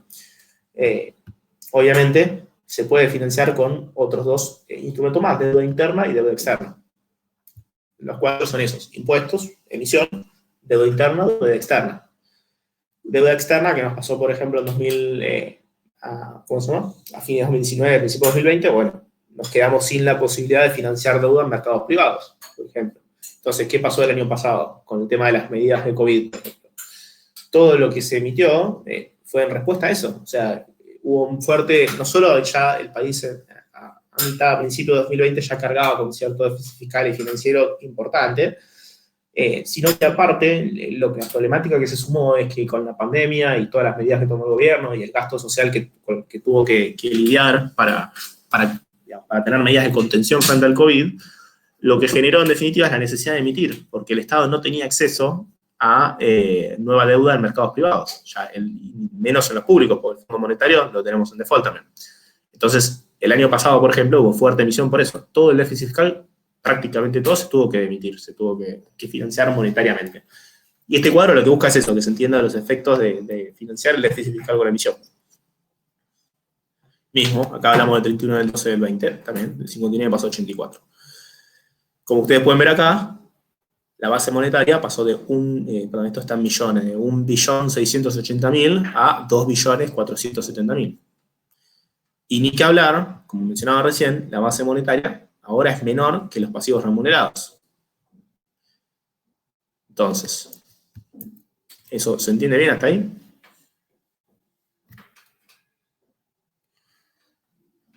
Recién mencionaba que hay otra forma de financiar el déficit fiscal, que es la deuda pública. Acá es una especie de cuadrito que lo que nos muestra es qué tan sostenible es financiar con deuda pública. Porque la deuda pública obviamente es sostenible en la medida de que tengamos cierto crecimiento que nos permita reducir esto. Porque si vos te endeudás, pero no tenés un crecimiento del PBI ni una reducción del gasto público, lo que te va a pasar es lo siguiente. Vos te endeudas todos los años aumentan los intereses que pagas por la deuda, acrecentando el problema fiscal. Y por ende cada vez te tenés que endeudar por más, como fijamos acá, el resultado fiscal. Entonces, ¿cuál es el problema acá? Bueno, acá hay insolvencia intertemporal. El país no es solvente a largo plazo si no tiene en cuenta que no puede devolver lo que pide. O sea, básicamente es eso. Ahora, el otro ejemplo es el equilibrio fiscal. Pongámosle que nosotros nos endeudamos. Bueno, nos endeudamos, pero tenemos un nivel de crecimiento del PBI que obviamente se condice con una recaudación tributaria, porque cuando la actividad crece, la recaudación relacionada con esa actividad crece, y con un gasto público que crece por debajo de la evolución del PBI, lo que nos va a pasar es que el resultado primario puede crecer, pero a la larga nosotros podemos estar reduciendo. O sea, en este caso el resultado fiscal, el resultado primario nos da positivo, ¿eh? Ya tenemos superávit primario, creció de 400 a 437. Y lo que acá era déficit, que estaba creciendo, acá se empezó obviamente, los intereses. O sea, los intereses pueden crecer o en este caso reducirse levemente, pero naturalmente con el crecimiento del PBI y el crecimiento de la recaudación aparejado y un gasto público que no crezca por encima del PBI, el endeudamiento puede ser sostenible. Esa es una situación de solvencia. O sea, el stock de deuda crece levemente y ya a partir del cuarto año no tiene que crecer más. O sea, ya hay un resultado fiscal que te permite no endeudarte y de hecho devolver, por eso es que acá se reduce. 10,9 hace que esto se pueda reducir. Obviamente todo esto es a título, esto para mostrar una situación, digamos, tampoco lo conozco en detalle el caso, ¿no? Por ahí estoy yendo de más, pero lo esencial es mirar estos dos números, el resultado primario, el resultado fiscal y stock de deuda. O sea, a medida que nosotros solucionamos el problema fiscal, naturalmente la necesidad de estoquear deuda es menor. Entonces, eso es una situación de solvencia temporal en el Estado y obviamente que se condice con cualquier situación de la vida cotidiana, de la vida familiar, por ejemplo. Mismo stock de deuda sobre PBI se va reduciendo a medida que nuestro PBI crece, porque lo esencial acá es el resultado primario y los intereses para determinar el resultado fiscal y el stock. Pero cuando hablamos de deuda sobre PBI, si nosotros reducimos la deuda y aumentamos el PBI, el número se reduce drásticamente. Incluso si nosotros tenemos un año donde el PBI cae y no nos endeudamos, el número de deuda sobre PBI va a crecer. Bueno, esta es una situación como para contraponer, ¿no? Una y otra. Déficit fiscal financiado con deuda pública y una situación de equilibrio fiscal donde progresivamente el resultado fiscal tiende a tornarse positivo y por ende el stock de deuda se reduce junto con el porcentaje de deuda sobre PBI. Esto es un poco lo mismo, refinanciar es una salida de corto plazo, o sea, si nosotros refinanciamos cada 5 años nuestra deuda, buenísimo, qué éxito tenemos en las reestructuraciones, pero si no solucionamos el problema de fondo, vamos a tener reestructuraciones toda la vida. Ya tuvimos en 2005, tuvimos en 2010, ya tuvimos en 2020, y bueno, esperemos en algún momento resolver el problema fiscal, porque si nosotros vamos a seguir refinanciando deuda, la cosa no va para adelante. Acá lo podemos ver de nuevo, también, cómo se redujo con las reestructuraciones, pero después el problema volvió a aparecer, ¿no? 93 hubo el plan Blade y todo eso.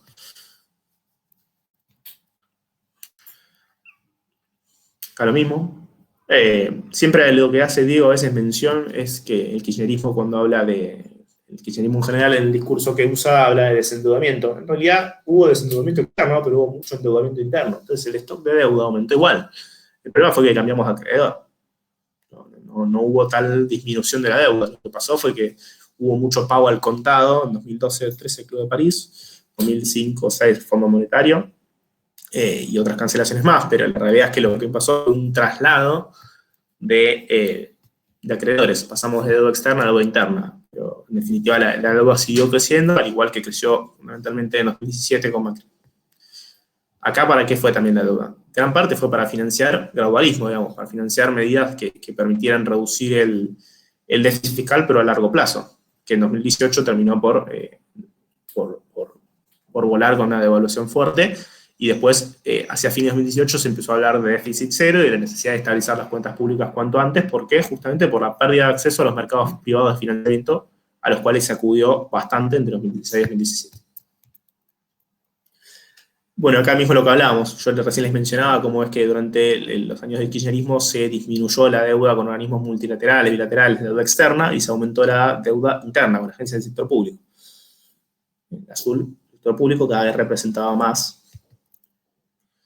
Lo cual, digamos, tiene dos efectos, digamos. Una es la deuda con agencias del sector público suele estar en pesos, y la deuda con agencias del sector público, por ende, es más licuable, digamos, y una devaluación hace que vos tengas menos deuda en dólares, en porcentaje del PBI, por ejemplo. Pero bueno, también tiene el hecho de que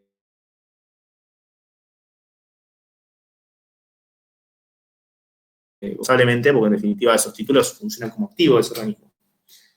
Vi que hay un mensaje, pero no lo puedo ver porque estoy compartiendo pantalla. ¿Hay un mensaje? ¿Alguien quiera aportar? ¿Alguien quiera consultar?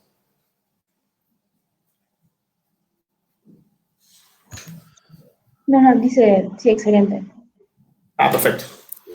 Buenísimo, entonces seguimos por acá. Lo que me vengo mencionando, también acá es un poco cómo es que cambió, no quiero tampoco andar mucho más, es lo que vengo mencionando, cambió acreedor, no perdamos mucho tiempo con eso. Resultado fiscal, últimos 2 años, exponiendo la situación de insolvencia, por ejemplo, 18, 19, 20, como les mencionaba recién, en 2019 hubo una urgencia por reducir al cero, porque nos habíamos quedado sin métodos de financiamiento en el mercado privado, y la alternativa era emitir, obviamente, emitir rápidamente inflación. Y lo otro que les mencionaba, 2020 tuvo un fuerte déficit primario y financiero, en gran medida por muchas de las medidas que se tomaron como contención a la pandemia, que produjeron que haya fuerte déficit fiscal y financiero. Obviamente era un problema que ya venía de atrás, pero mucho de eso se volcó a emisión, y eso es en gran medida un poco la respuesta de por qué estamos teniendo una inflación tan alta estos últimos meses. Mismo, acá volvemos a lo mismo, no quiero tampoco andar mucho más. Financiamiento monetario de déficit fiscal, quedó claro. Bueno, esto también es un poco lo que hablamos recién, pero visto más teóricamente. La restricción presupuestaria del Estado, la recta de balance.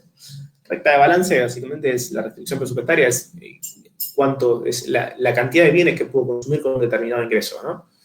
Y lo que se piensa muchas veces es, bueno, la recta de balance no es rígida. Yo puedo financiar gastos en la actualidad con ingresos del futuro. Sí, es posible. Entonces, lo que puedo hacer es considerar la recta de balance como el valor presente del consumo, bueno, tiene que ser menor o igual a la riqueza inicial más el valor presente del ingreso futuro.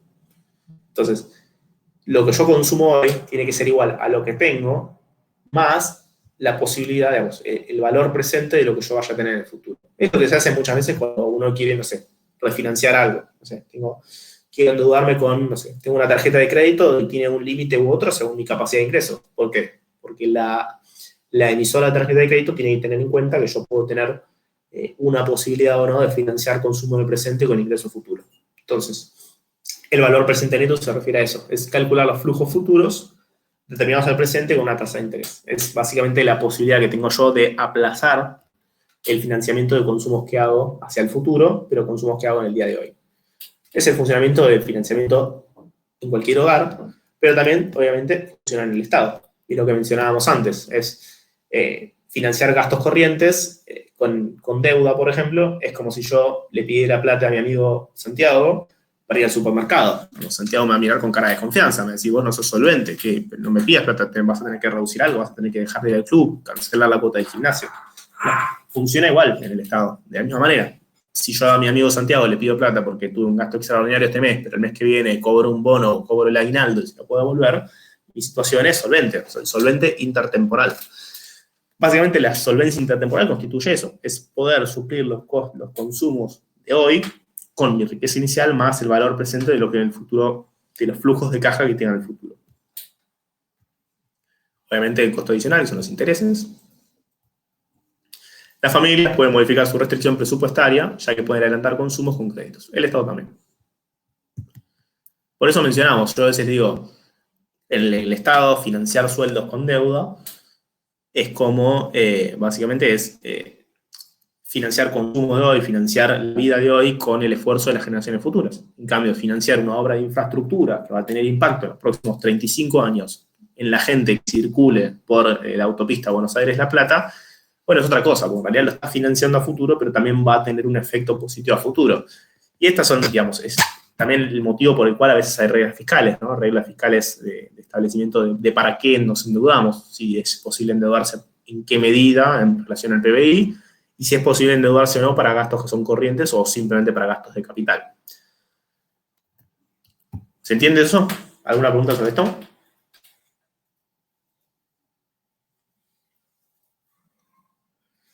Adelante, no sé si tienen preguntas. Así como liquidamos un poco lo previo, vamos a lo siguiente, que ya no queda mucho.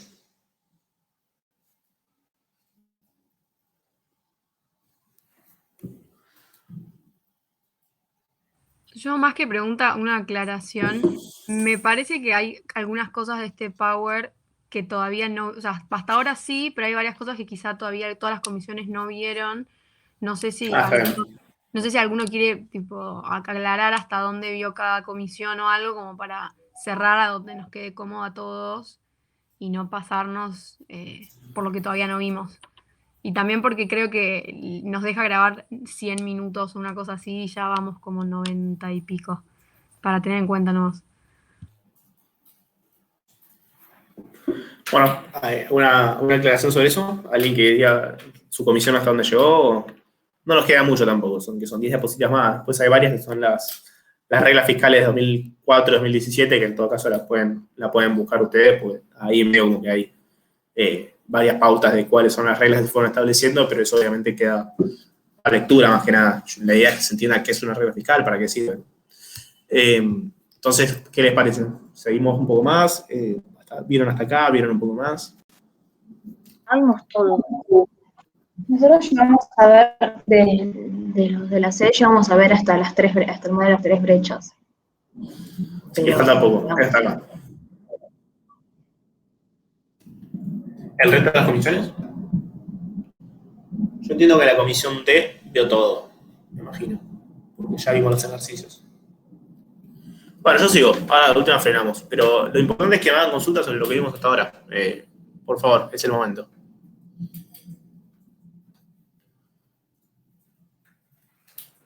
Yo tengo una pregunta muy tonta, pero no entiendo qué es el resultado primario.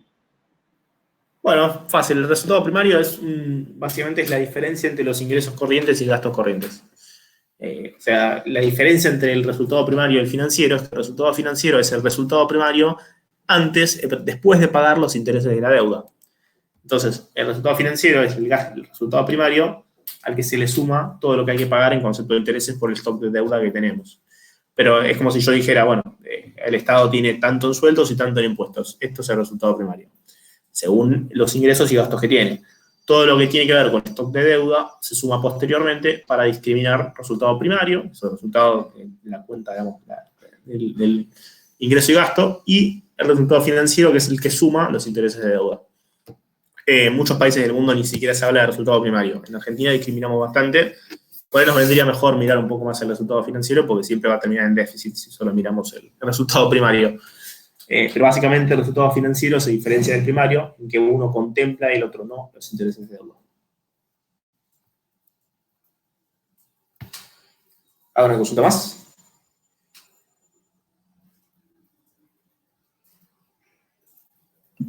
Sigamos nomás entonces. Sigamos, dale. Bueno, trasladamos el razonamiento a lo que mencionábamos recién, ¿no? En definitiva. El valor presente de los bienes y servicios que adquiere el Estado debe ser menor o igual a la riqueza actual más el valor presente de los recursos fiscales futuros. Tiene que ser consciente de que en el futuro lo va a poder pagar si lo consume en el presente. Es la explicación básica de la solvencia intertemporal, es eso, es poder suplir los consumos de hoy con la riqueza que tenemos hoy, más el valor presente que tengan los recursos fiscales futuros. Bueno, es un ejemplo también, ¿no? ¿El banco le prestaría a una familia si tiene deuda interior impaga? No. ¿Por qué? Porque no cumple, entonces no tiene. Modelo de las tres brechas, no sé por qué he metido esto, digo, acá, no sé si tiene mucho, tal vez, que relación con lo que venimos viendo. Pero es un revival de macroeconomía, ¿no? Ahorro e inversión es la parte del sector privado, gastos, transferencias e impuestos es la parte del sector público, importaciones y exportaciones es la parte del sector externo, el saldo de la cuenta corriente de balance de pagos.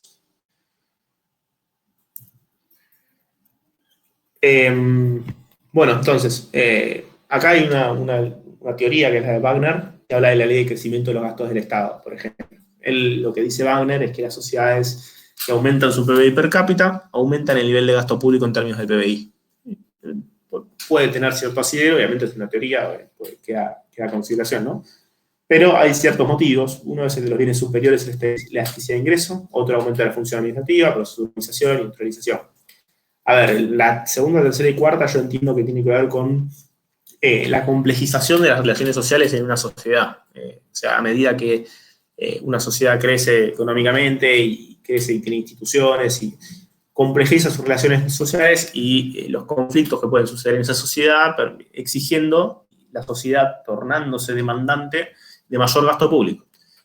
Y los bienes superiores y la elasticidad de ingreso creo que viene bien ilustrado con un ejemplo. Es decir, la elasticidad de ingreso implica que a mayor elasticidad de ingreso uno puede no elegir esos bienes. O sea, donde hay poca elasticidad de ingreso, uno no cambia su consumo a raíz de más ingreso. Donde hay mucha elasticidad de ingreso, el incremento del ingreso puede modificar el hábito de consumo. Entonces, una sociedad desarrollada se diferencia de una sociedad no desarrollada en este sentido. Una sociedad no desarrollada usualmente tiene consumos básicos. Entonces, la elasticidad de ingreso es poca, porque todo el mundo consume relativamente los mismos productos. En cambio, una sociedad más desarrollada tiene mayor acceso a consumir distintas, se le puede decir canastas, distintas opciones de bienes, incluso bienes preferentes o bienes públicos no puros, ¿no? Preferentes, pero tiene mayores posibilidades de elegir y de esa manera tiene una mayor elasticidad de ingreso en cuanto a los bienes que consume. Pero bueno, esto es una teoría, obviamente es la de Wagner, que según Wagner, a medida que aumenta el PBI per cápita, la exigencia de la sociedad es a mayor cantidad de gasto público en términos de PBI. Bueno, gasto, hemos mencionado ya un poco esto, las externalidades. Y acá hablamos de gastos corrientes y capital, también lo he mencionado un poco, los gastos corrientes, los gastos de sueldos, gastos que son todos los meses el mismo, que no modifican patrimonialmente al Estado, sería la definición. Y los gastos de capital sí, o sea, es un gasto que hay que hacer una vez y que es un gasto importante y que modifica patrimonialmente. Entonces, acá también Diego aclara lo mismo. Los gastos corrientes no deben ser financiados, los gastos de capital sí. ¿Por qué? Porque el gasto corriente es un gasto de hoy, no tiene ningún sentido que lo financie en el futuro a otra persona. El gasto de capital tiene cierto asidero en el sentido de que si no tenemos los recursos hoy para hacer un puente, pero sabemos que el puente va a garantizar durante los próximos 50 años que la gente de provincia y Ciudad de Buenos Aires puedan cruzar a diario el riachuelo, bueno, en definitiva hagamos el puente, financiémoslo a 30 años con crédito del Banco Interamericano de Desarrollo y fiesta, hermoso.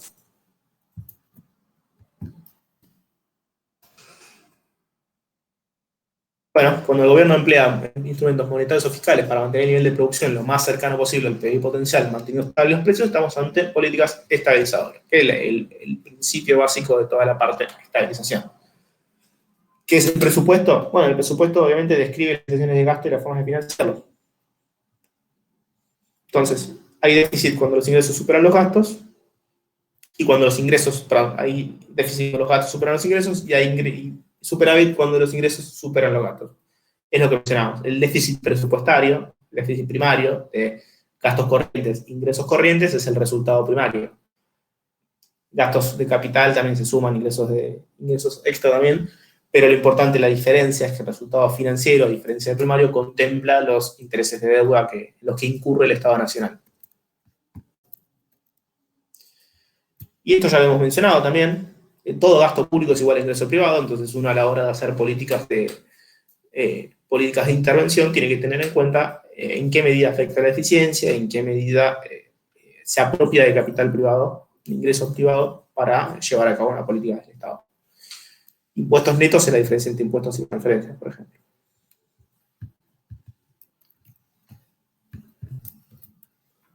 Bueno, estabilizadores automáticos. Ahora la idea es, esto también, como les decía recién, va a haber muchas, seguramente las reglas fiscales estas las voy a dejar para que las lean ustedes. La idea es que se entienda bien que es una regla, ustedes al leerlo van a decir, claro, ahora entiendo por qué esto es una política de estabilización. Quiero ver cuánto hay de esto. Hay un montón. Bueno, entonces lo que quiero mencionar antes de pasar a lo siguiente es los estabilizadores automáticos. ¿Qué es lo que hacen? Lo que decíamos antes, le quitan discrecionalidad a la decisión de tomar una u otra medida fiscal, política fiscal. Entonces, si yo no le permito al gobernante endeudarse por encima del PBI, tengo cierta garantía de que no lo va a hacer. O sea, no. De hecho, existió esto. Entre 2004 y 2009 existieron reglas de endeudamiento en relación al PBI. La ley que sacó la Baña, la ley que sacó el gobierno durante la gestión de la Baña como ministro de Economía. En 2008, perdón, se suspende la ley de responsabilidad fiscal. ¿Por qué se suspende? Si no me equivoco, la intención del gobierno era, ante la crisis de 2008, financiar gastos corrientes del Estado con endeudamiento, que era lo que la ley prohibía expresamente. Entonces se suspendió la ley, no me acuerdo cuál fue el método que se utilizó para suspenderla, no se derogó, se suspendió. ¿Cuál es el diseño? ¿Cuál es el objetivo de una estabilizadora automática? Bueno, justamente, actuar de forma automática frente a fluctuaciones cíclicas. O sea, no hay decisión discrecional. O sea, si nosotros no crecemos, no vamos a poder aumentar el gasto en relación al PBI, por ejemplo. O sea, si nosotros crecemos, podemos aumentarlo hasta el punto del PBI. Y otra medida que creo que estaba en 2004 o 2017, no me acuerdo cuál de los dos bien, era, si en un año no crecíamos, no podíamos aumentar el gasto por encima de la inflación del periodo, por ejemplo. Como para establecer también qué pasa si el PBI cae. ¿Por qué? Porque no vamos, uno no puede aumentar el stock de deuda en relación, por ejemplo, es una regla, ¿no? Uno no puede aumentar el stock de deuda en relación al PBI. Entonces, si el PBI crece 5, yo puedo emitir 5 de deuda. Bueno, pero ¿qué pasa si el PBI cae? ¿Yo voy a tener que reducir 2%, ajustar 2%? No. ¿Por qué? Porque estaríamos haciendo la política procíclica, para abajo. O sea, si hay déficit, si hay contracción, estamos queriendo hacer un superávit. No, el momento de ajustar no es cuando estamos en déficit, no es cuando estamos en contracción. No. O sea, el momento ideal para hacer un ajuste del gasto público no es cuando estamos cayendo, porque es un momento en el que hay que justamente tener políticas de contención o mismo estar atentos a posibles políticas. Entonces, lo que se hizo, si no me equivoco, en 2004 fue, bueno, en caso que nosotros crezcamos 5, no se puede aumentar el stock de deuda más que 5.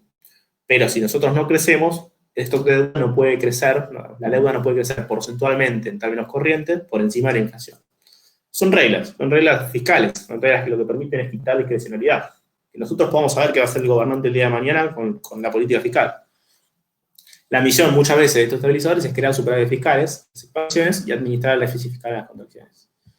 Porque si nosotros no le permitimos al gobierno endeudarse más de lo que crece, o sea, perdón, muchas veces hablo de endeudarse, en realidad estoy hablando de endeudarse, así que es incorrecto, preferible, vamos con, creo que la que se estableció en 2004 fue la de no gastar más lo que crece el PBI. Borremos todo lo de deuda, mejor, porque la deuda era otra regla. Nosotros en 2004 establecimos la regla de no se puede gastar más, el gasto público consolidado no puede crecer por encima del crecimiento del PBI. Bueno, eso es una regla que lo que busca es crear superávit fiscal, es decir, queremos que el gasto no crezca por encima del PBI, es básico. Y nosotros después eso nos va a permitir, en la contracción, el gasto va a poder crecer en la medida que crezca la inflación, no va a poder crecer más que la inflación.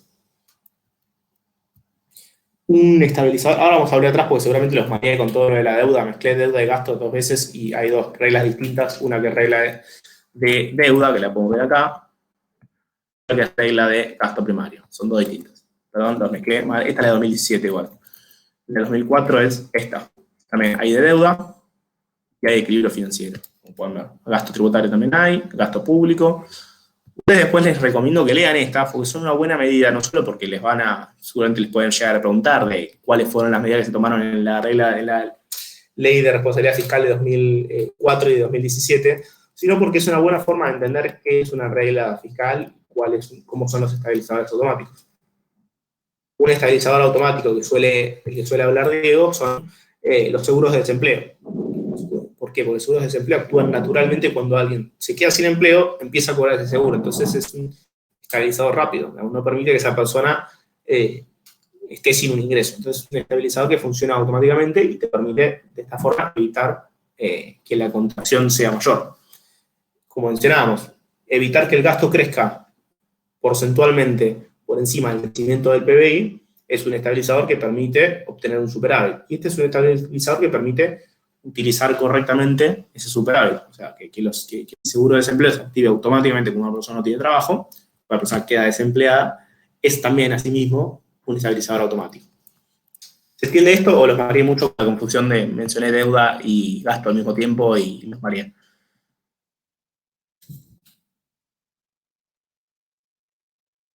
Vamos a una Se consulta. entendió, se entendió.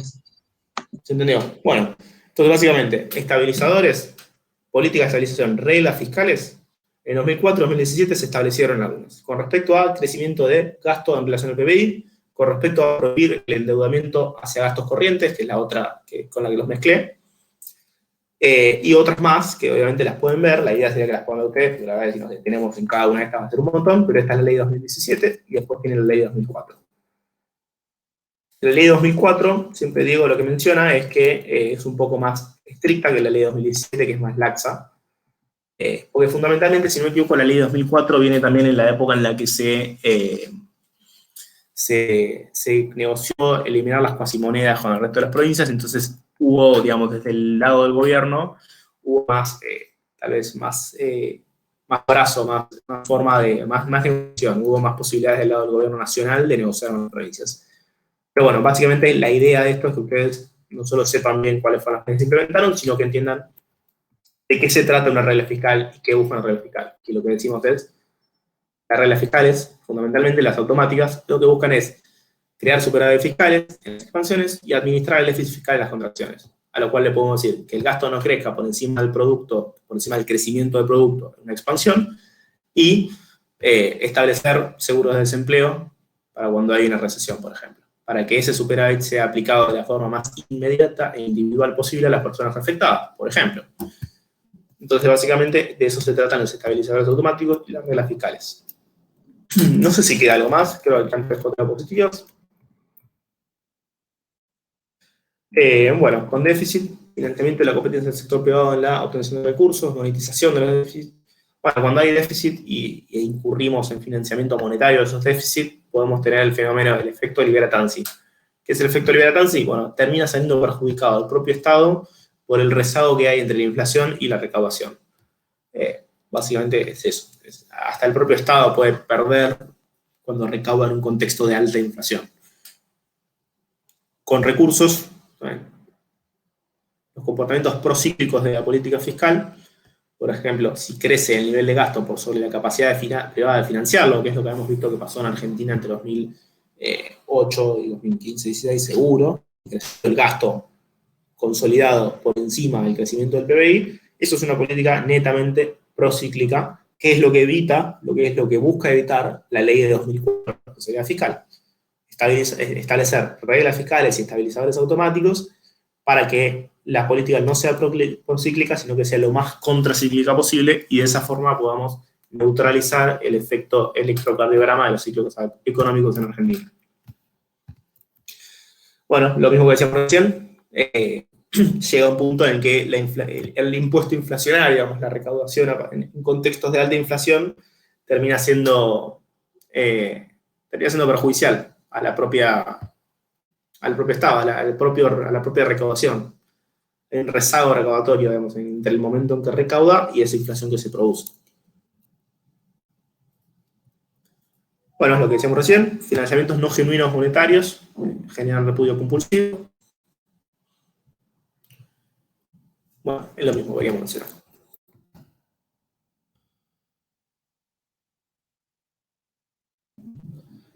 Bueno, esto también, lo mismo, la verdad, hasta acá creo que hemos llegado. Así que ahora, por favor, las preguntas que tengan, así queda bien entendido, lo mayor posible de entendimiento. Y obviamente, Mimi, cuando quieran cortarlo, le avisan. Yo no tengo problema, las preguntas que queden más y después cortamos.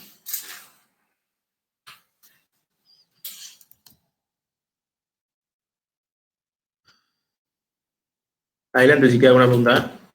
Si no, obviamente ahora les mando a Mimi, si no, para que les comparta mi mail o mi número para que cualquier duda que tengan la puedan consultar, obviamente. Si no, vamos acá y le mando directo. Y después el práctico va a ser como analizar cuestiones que nos den ustedes o cómo va a ser. A ver, el práctico probablemente se lo van a dar, si no es esta semana, es la próxima. La idea es que cuando termina la explicación de designación, distribución y estabilización, les den el práctico. Hay una política de asignación, que es una que tiene que ver con derechos de exportación y cómo es que afectan dos esquemas distintos de derecho de exportación. En 2018, en septiembre, cuando el macrismo vuelve a instalar derecho de exportación, establece un derecho de exportación de 4 pesos por dólar. Hoy en día el derecho de exportación es 33% del producto en dólares. Son dos esquemas distintos. La idea va a ser que analicen cómo es el efecto de uno u otro en las ganancias que tenga el privado y en los ingresos que tenga el Estado. Después hay otro de distribución, que como les mencionaba, tiene que ver con las brechas, y otro de estabilización, que tiene que ver con el tema del financiamiento monetario, el tema del LIC, pases, Banco Central, etc. No son difíciles los ejercicios. El primero, el de asignación, por él le genera un poco más de necesidad de detenerse un rato largo, de pensarlo y pensar, pero en realidad si entienden bien los conceptos y hacen las preguntas adecuadas cuando se lo estén explicando, sea Diego, sea yo, no van a tener ningún problema.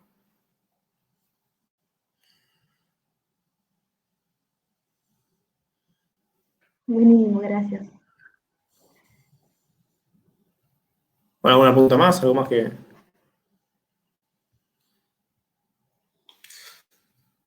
Si no, cortamos. No, creo que quedó todo más que claro. Así que gracias por el tiempo y por explicarnos todas las cosas. Perfecto, entonces, gente, la verdad, un gusto. Y obviamente ahora les paso acá antes de cortar, así menos complicación. Les paso mi mail y mi número.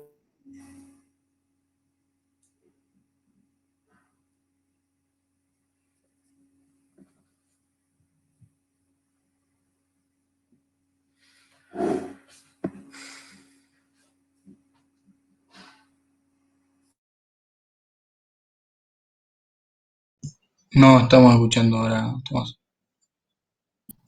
Perdón, no sé por qué me silencié. Sí. No, preferentemente que me manden al mail, pero bueno, el celular me permite también el hecho de responder con audios, que a veces es más práctico, entonces cualquier cosa, saben que pueden ir por ahí. Bueno, muchísimas gracias. Perfecto. Gracias a ustedes. Hasta luego. Chao. Chao, chao. Gracias. Chao, gracias.